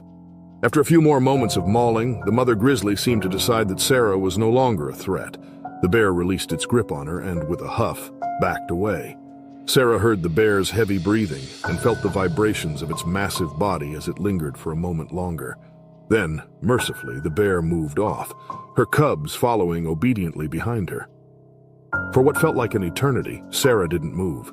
She listened to the sounds of the forest, the fading rustle of the bear family as they disappeared into the brush. Her body trembled both from the pain and the shock. She had survived the initial attack, but her ordeal was far from over. Every breath she took sent sharp stabs of pain through her torso, and her leg throbbed with the deep puncture wounds from the bear's bite. She gingerly moved her hands to inspect the damage, wincing as her fingers grazed the torn flesh. Blood soaked her leg and pooled beneath her on the trail. She needed to stop the bleeding, but she had no supplies, no bandages, only her clothing. She ripped a section of her shirt and tied it tightly around her leg, improvising a makeshift tourniquet. It wasn't perfect, but it was something. Then came the grim realization. She was still miles from the trailhead. Alone, injured, and leaving a trail of blood, she was far from safety. The thought of moving was agonizing, but staying put wasn't an option. The bear was still in the area, and the scent of her blood could attract more predators. With a deep, shuddering breath, Sarah forced herself to stand. The pain in her leg was excruciating, and every step sent a fresh wave of nausea through her. But she pushed forward, determined to survive. She hobbled along the trail, using the trees for support, each movement slow and deliberate. Her body screamed in protest, but her mind was focused on one goal: getting out alive. The hours dragged on as she painstakingly made her way down the trail, her vision swimming and her strength waning. She knew the blood loss was significant, and every step felt heavier than the last.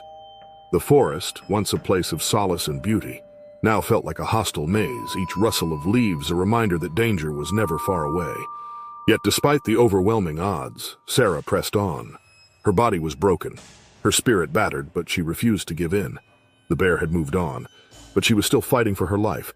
Each agonizing step was a testament to her will to survive. Finally, as the sun dipped low on the horizon, she spotted the faint outline of the trailhead in the distance. Her body sagged with relief, but the struggle was not over. She still had to make it those last few 100 yards, through the pain and the blood loss, before she could even hope for help. With every ounce of strength she had left, Sarah pushed forward, her mind clinging to the thought of survival. The bear had spared her life once, but now it was up to her to utilize the opportunity. The morning sun had barely crested over the ridges of a park in the United States of America, casting long shadows across the landscape as a group of 5 hikers made their way along a narrow, winding trail. The sky above was a bright blue, and the towering trees flanked the path, giving the illusion of safety in the wilderness. Among the group were Caleb, the most experienced of the hikers, his cousin Owen, friends Sawyer and Garrett, and Maya. an avid nature enthusiast eager to capture the perfect photograph of the wild beauty around them.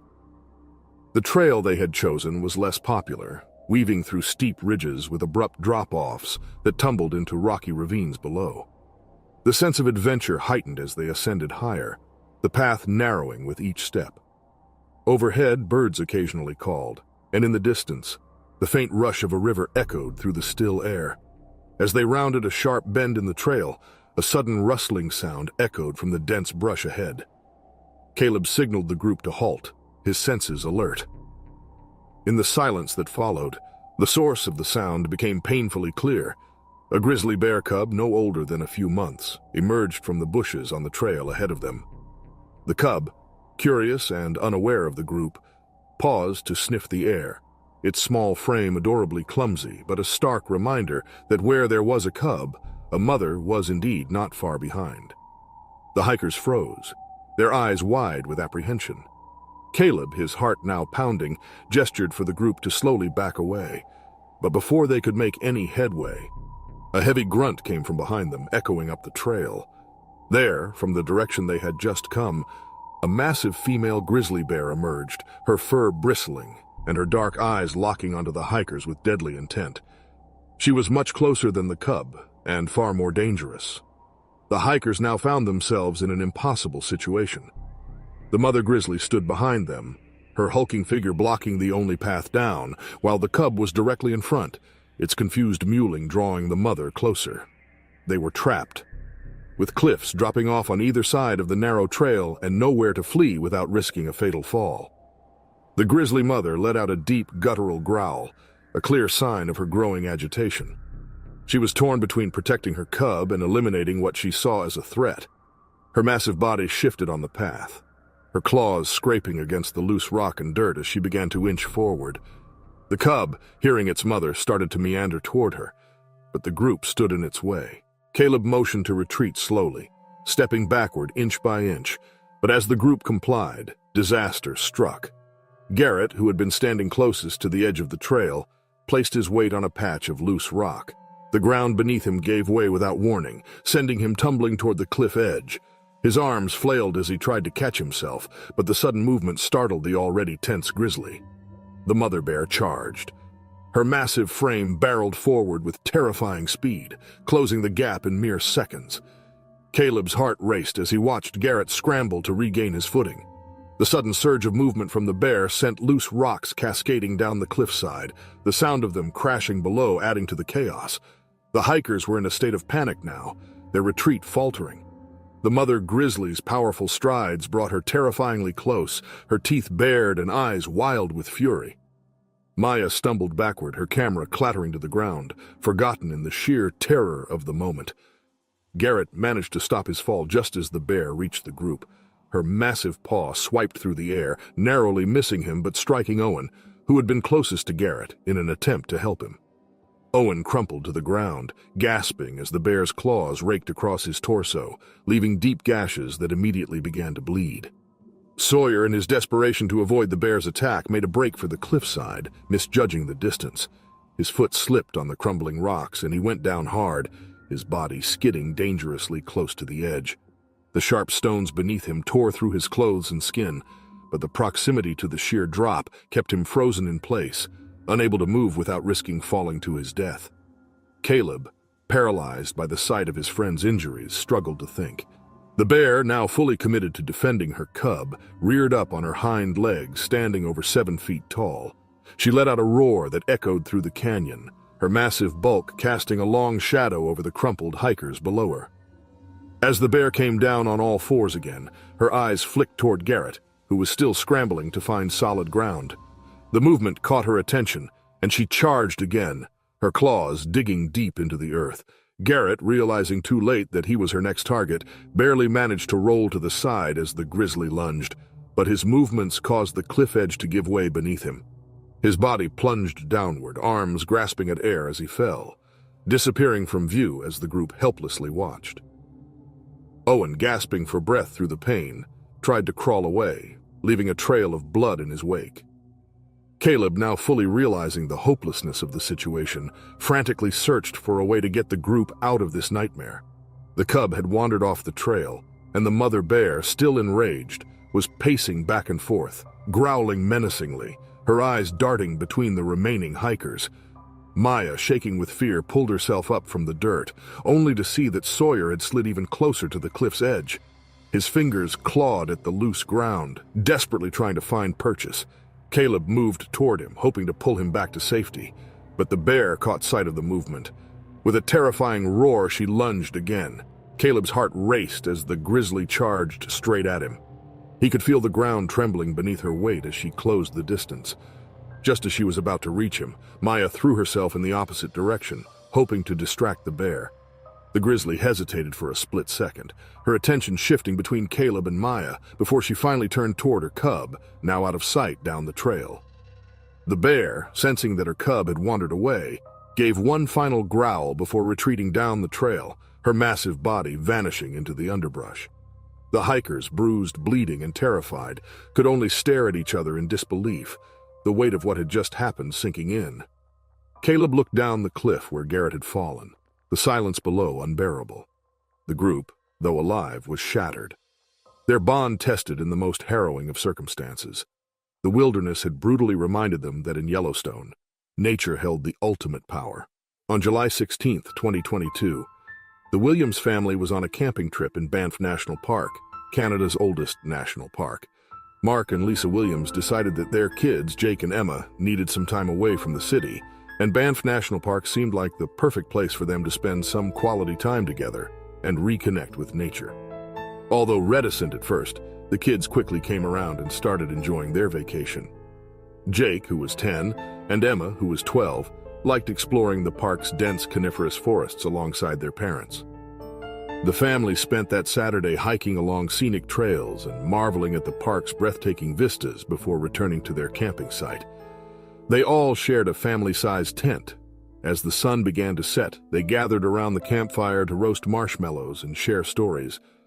The flickering flames cast a warm glow, and the smell of toasted marshmallows filled the air. This vacation, Mark and Lisa thought, would definitely become a cherished memory for the kids.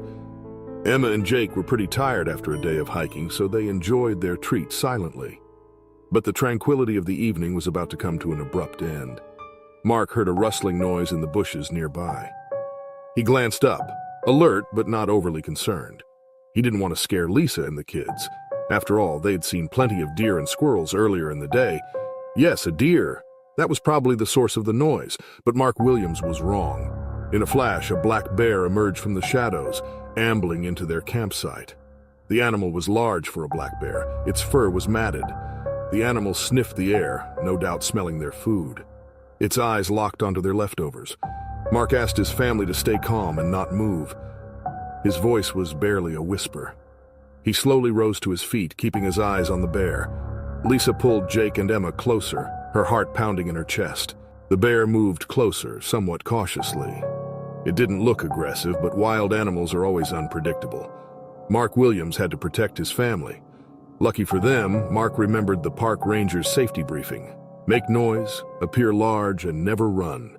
He grabbed a metal pot and began banging it with a spoon, shouting to scare the bear away. But instead of retreating, the bear grew agitated, feeling cornered by the sudden commotion. With a low growl, it reared up on its hind legs, towering over the campsite. Lisa screamed, pulling the children even closer. The bear's aggression had escalated rapidly, and Mark's attempts to protect his family had only made the situation more dangerous. This was an unusual black bear. Mark stepped forward, trying to shield his family from the bear. "Stay back!" he shouted, hoping to intimidate the animal.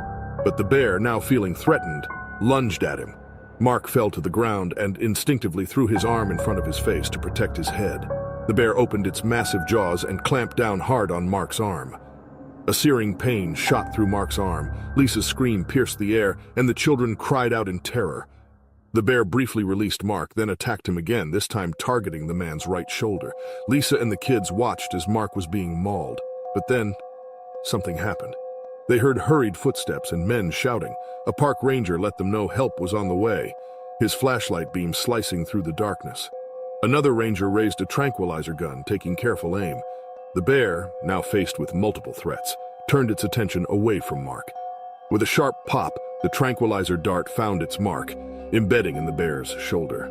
The bear roared in anger and pain, but within moments its movements became sluggish. It swayed on its feet before collapsing to the ground, its eyes slowly closing as the tranquilizer took effect. Meanwhile, Mark was on the ground, trying his best not to scream. His wounds were bleeding and they hurt. But Mark didn't want to further traumatize Jake and Emma. They were just kids. His breath came in ragged gasps. Lisa rushed to his side. She was crying. The Rangers assessed the situation and quickly realized they needed to take Mark Williams to a hospital. He was losing lots of blood. To top things worse, he was becoming less and less alert.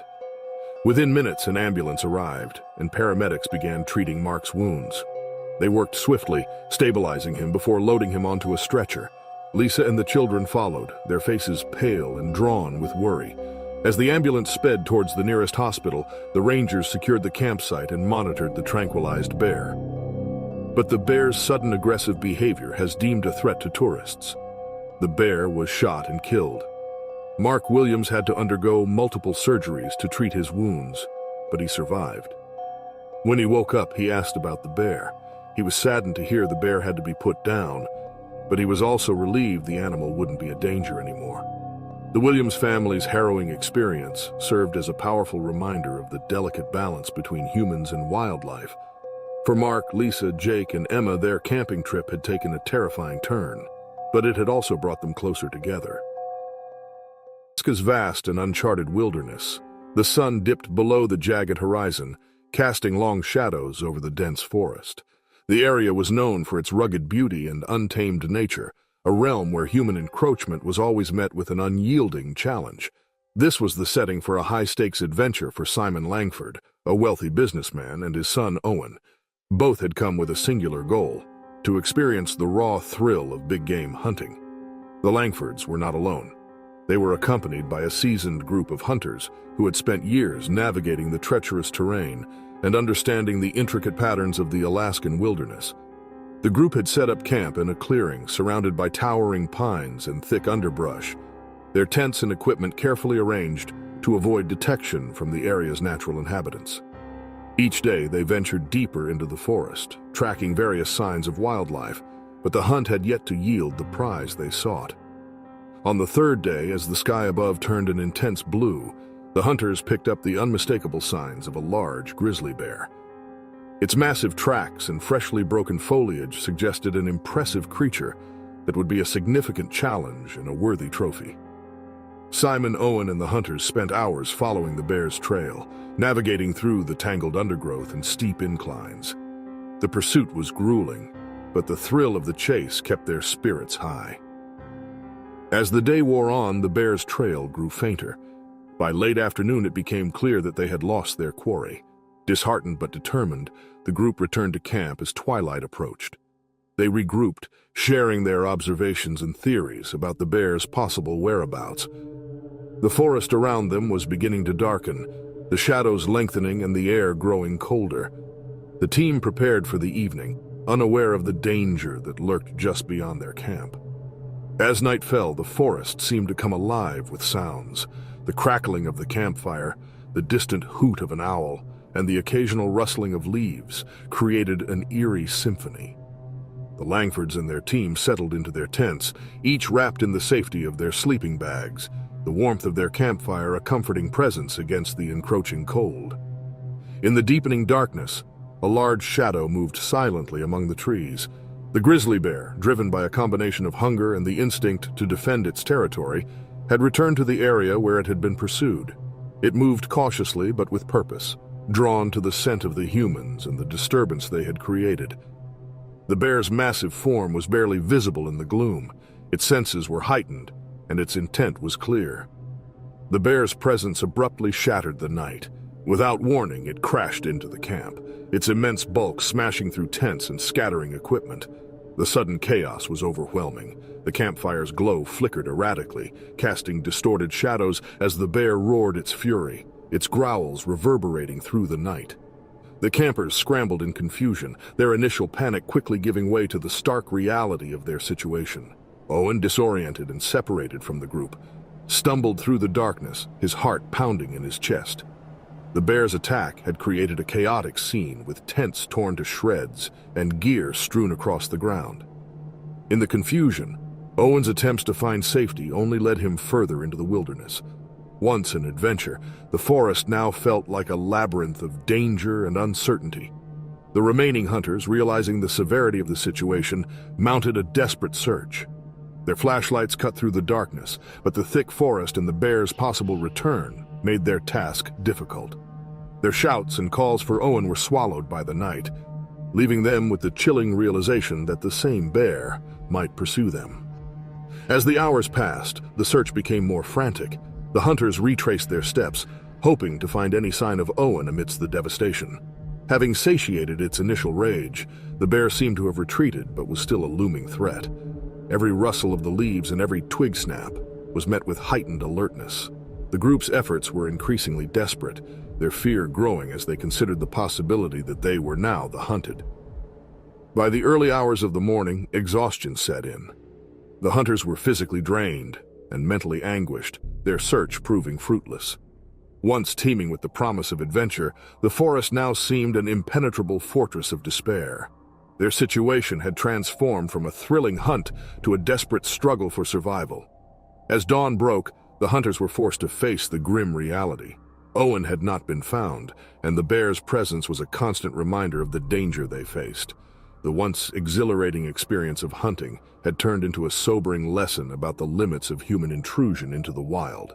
The bear's actions, driven by instinct and survival, had underscored the peril of underestimating nature's power. In the aftermath, the camp was a scene of stark devastation. The bear's rampage had left a trail of destruction, and Owen's absence was a painful reminder of the cost of their adventure. The hunters, now faced with the task of returning to civilization, were left to grapple with the moral implications of their pursuit. The thrill of the hunt had been overshadowed by the brutal reality of nature's unforgiving response. In February 2019, Dr. Emily Carter and her team of 4 others were working at a research facility in Svalbard, Norway. They were glaciologists, studying Svalbard's glaciers and other ice formations. The researchers were passionate enough about their job to withstand Svalbard's biting cold. The frigid, sharp cold seemed to cut through even the thickest of their thermal gear. But Emily and her team were undeterred. Their mission was too important. They were gathering data on the thinning ice, hoping to better understand climate patterns in the Arctic region. That day, Dr. Emily Carter and her team woke up early. They left the safety of their research facility to go out on the ice and make some measurements. The icy expanse of Svalbard was breathtaking. The air was frosty. The ice was blinding. It was a majestic kind of beauty, something not everyone gets to see in this lifetime. But there was also cause for concern. It seemed that the ice was thinning faster than the team had anticipated. How would this impact the sea levels? The team worked as the hours flew by. Soon enough, the sun began its slow descent. It was getting late. Dr. Emily Carter knew they had to wrap things up and return to base. With its impressive population of polar bears, Svalbard can be a dangerous place, especially in the dark. They'd be out on the ice again tomorrow morning anyway. There was no need to take unnecessary risks. The team started gathering their instruments. The samples and the expensive equipment had to be handled very carefully. The equipment was expensive, while the samples were the result of a long day of work. Unbeknownst to them, danger lurked just beyond their perimeter. A polar bear had been stalking them for a while. The bear's hunting grounds had been shrinking year by year, the ice retreating further each year, leaving it with fewer opportunities to hunt for seals. The bear was thinner than it should have been, and it was hungry. The animal moved silently, its white fur concealed by the ice and the falling darkness. It paused for a short while, sniffing the air, before creeping closer, drawn by the scent of food and humans. But the researchers were too busy packing up. They remained blissfully unaware of the approaching threat, too engrossed in their work. It was Dr. Lucas Anderson, the team's youngest member, that first noticed the bear. He had finished packing and walked a few steps away from his team, wanting to take a picture of the icy expanse. That's when he saw it, a massive white figure moving steadily toward them. His breath caught in her throat, and for a moment he was paralyzed by fear. He screamed. Lucas's voice pierced the stillness as he let the other know about the animal. In hindsight, screaming wasn't exactly the best course of action. It angered the bear, and to make things worse, panic erupted in the camp.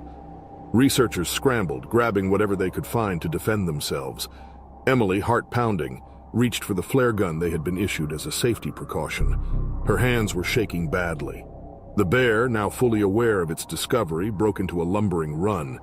It was terrifyingly fast for such a large creature, closing the distance between itself and the researchers with alarming speed. As the bear ran at full speed toward her, Dr. Vanessa Gage, the team's geologist, remembered an old saying about bears. If it's brown, lay down. If it's black, fight back. If it's white, good night, the saying goes. A sudden, terrible realization overcame Vanessa.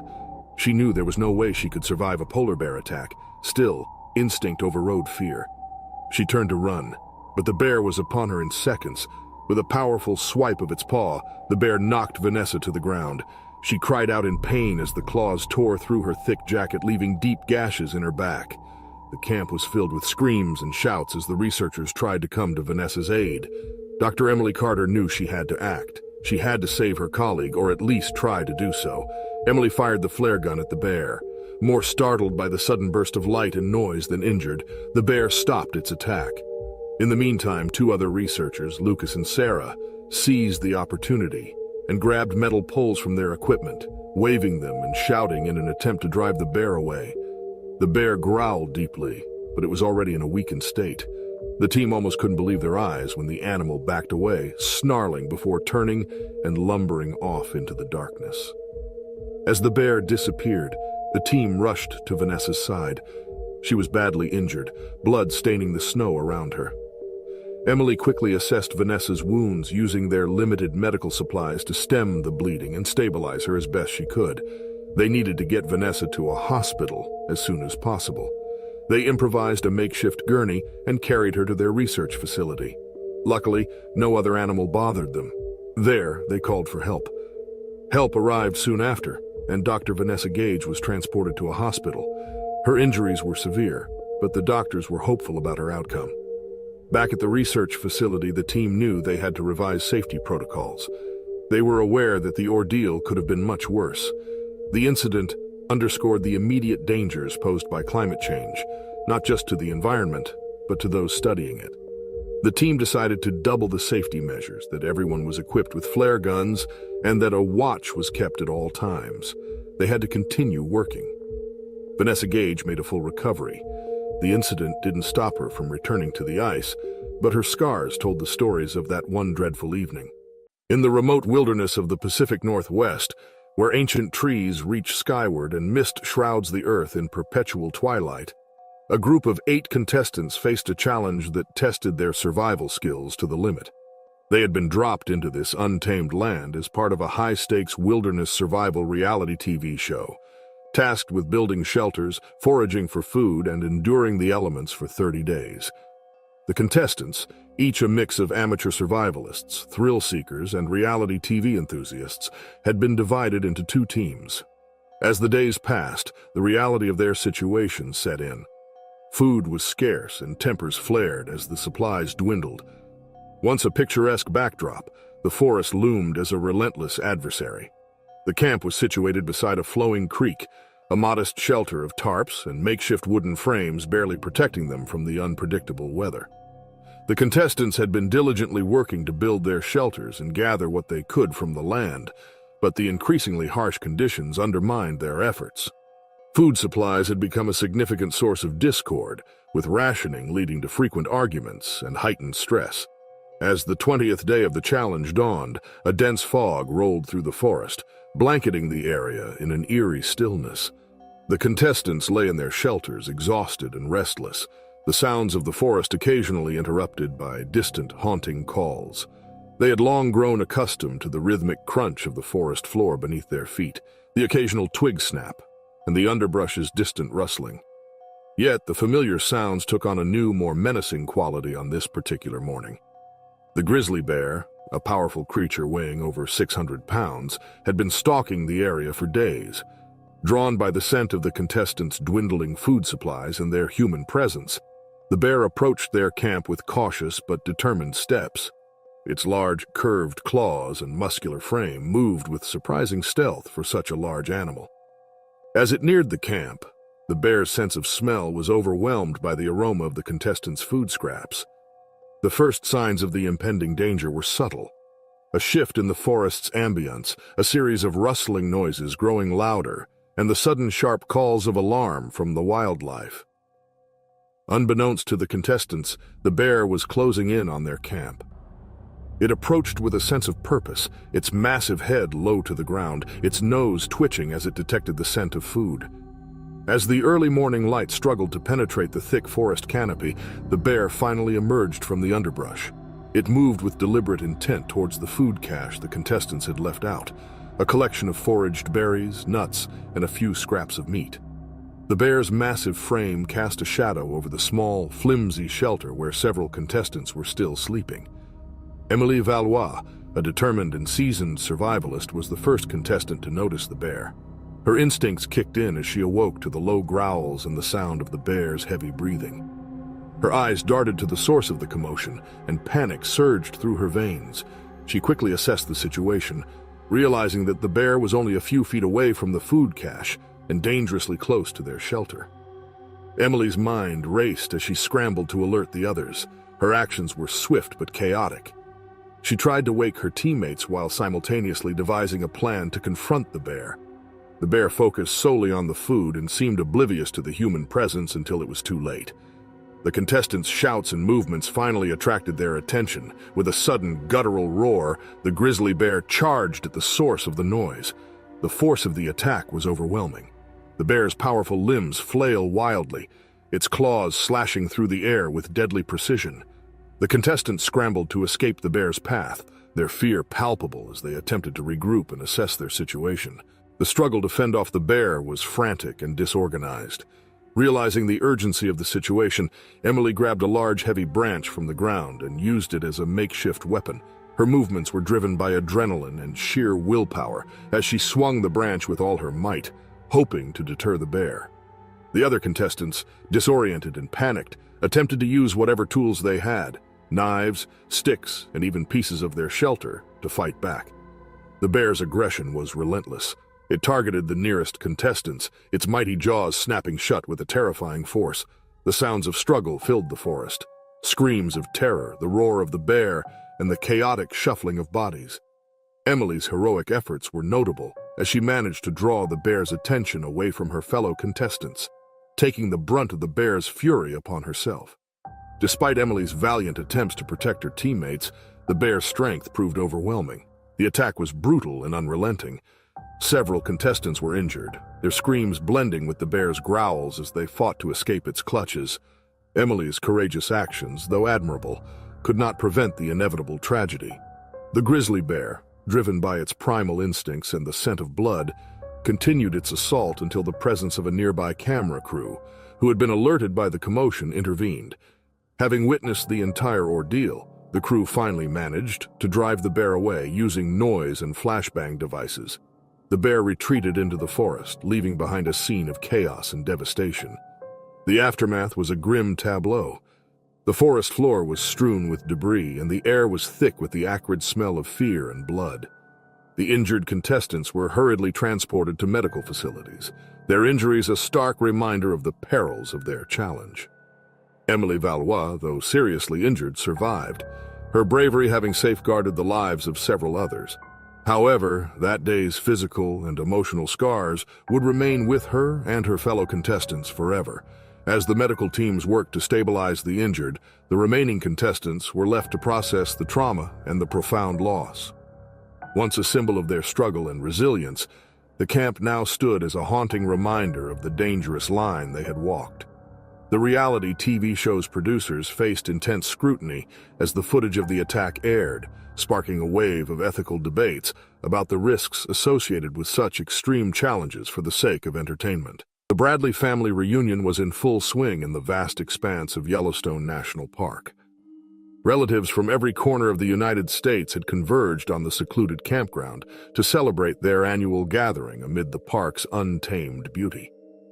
The week had been marked by hikes through ancient forests, fishing in crystal-clear lakes, and the shared joy of reconnecting with loved ones. On this particular evening, the sun dipped below the horizon, casting a warm, golden glow over the campground. Families clustered around crackling campfires, the air filled with the rich aroma of roasting marshmallows and the irresistible scent of sizzling sausages. Laughter and stories mingled with the symphony of crickets and distant calls of wildlife. Children chased each other through the twilight, their shrieks of delight punctuating the serene landscape.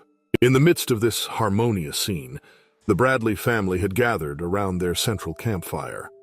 There was John Bradley, the patriarch, with his silver hair and deep-set eyes reflecting both wisdom and warmth. His wife, Martha, bustled about, ensuring everyone had their fill of food. Their children, Amanda, a high school teacher with a passion for nature, Doug, a wildlife photographer with a penchant for adventure, and Claire, a dedicated nurse with a soft spot for animals, each engaged with their own families, sharing stories and laughter. The night wore on, and the firelight flickered against the encroaching darkness. The smell of burnt marshmallows and melting chocolate wafted through the crisp air, creating a sweet and inviting scent. The Bradley family, caught in their tales of yesteryears and dreams for the future, remained blissfully unaware of the danger lurking just beyond the edge of the campground. A grizzly bear, lured by the irresistible aroma of marshmallows and the faint traces of cooking meat, had been drawn closer to the campsite. The bear, a massive creature with a coat of dark brown fur and powerful muscles, crept cautiously through the underbrush. Its senses were finely tuned to the scents and sounds of the campground. With each step, the bear's massive paws crushed fallen leaves and twigs beneath it, moving with a deliberate and stealthy grace. The first sign of trouble came when a sudden chill seemed to descend upon the campsite. The Bradley family's laughter and chatter continued, oblivious to the ominous presence now mere yards from their camp. The bear, its keen nose twitching and nostrils flaring, emerged from the shadows and into the dim light of the campfire. John Bradley was the first to notice the creature. He turned, his eyes widening as he saw the hulking form of the grizzly at the edge of the campsite. His heart raced as he processed the sight, the bear's dark eyes reflecting the fire's flickering light. Panic quickly spread through the group as they realized the imminent danger. The grizzly let out a low, rumbling growl, a sound that seemed to reverberate through the air. It charged forward with terrifying speed, its massive body propelling it through the campground. The family members scrambled in all directions, their previously joyful gathering descending into chaos. Screams of terror replaced the laughter, and the crackling fire seemed to grow more minor and less significant against the backdrop of the bear's ferocious advance. Seeing the bear's trajectory, Amanda Bradley grabbed her young daughter and fled toward the nearby car. Her hands trembled as she fumbled with the keys, trying desperately to get the vehicle started. Having already grabbed his camera bag, Ethan shouted for everyone to retreat. His calls were drowned out by the din of panicked voices and the bear's relentless growls. The bear's attack was swift and brutal. It targeted the nearest sources of food first, scattering the roasting marshmallows and sausages into the underbrush. Then its focus shifted to the people. Martha Bradley was caught in the bear's path as she tried to shield her grandchildren, her screams swallowed by the bear's roar. The bear's claws raked across her legs, causing her to fall to the ground. The grizzly's massive jaws snapped shut, and the frantic struggle of Martha and her grandchildren added to the chaos. Trying to call for help, Claire found herself face to face with the bear. She managed to get a few steps away from the attacking creature, but the bear's ferocity was unmatched. It lunged at her, its powerful frame forcing her to stumble backward, her attempts to retreat futile. She scrambled toward a nearby tent, hoping to use it as a barricade, but the bear easily ripped through the fabric, sending the tent's contents scattering. In the commotion, some family members made it to their cars, locking themselves inside and starting the engines. The sight of headlights piercing the darkness did little to deter the bear, which continued its rampage through the campsite. The once vibrant campfire was now reduced to a smoldering pile of embers, its warmth gone, leaving only the cold reality of the attack. The grizzly's rampage was both ferocious and methodical. It swept through the campground, causing destruction and leaving chaos in its wake. The bear's heavy breathing and guttural growls filled the night, a stark contrast to the once serene environment. Its path of destruction was clear, torn tents, scattered belongings, and the haunting silence of those who had fallen. As the night wore on, the bears' assault gradually subsided. It eventually retreated into the wilderness, leaving behind a scene of utter devastation. The survivors emerged from their shelters, their faces pale and eyes wide with shock. The campground was littered with evidence of the violence that had transpired: overturned camping gear, ripped clothing, and the haunting remnants of the bears' attack. In the aftermath of the attack, the Bradley family was left grappling with the trauma and loss. The survivors huddled together, their once joyous reunion now marred by grief and fear.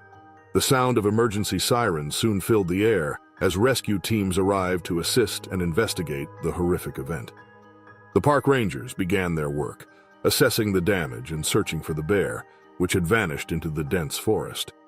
The attack had a profound impact on the community and sparked a renewed call for stricter safety measures at national park campsites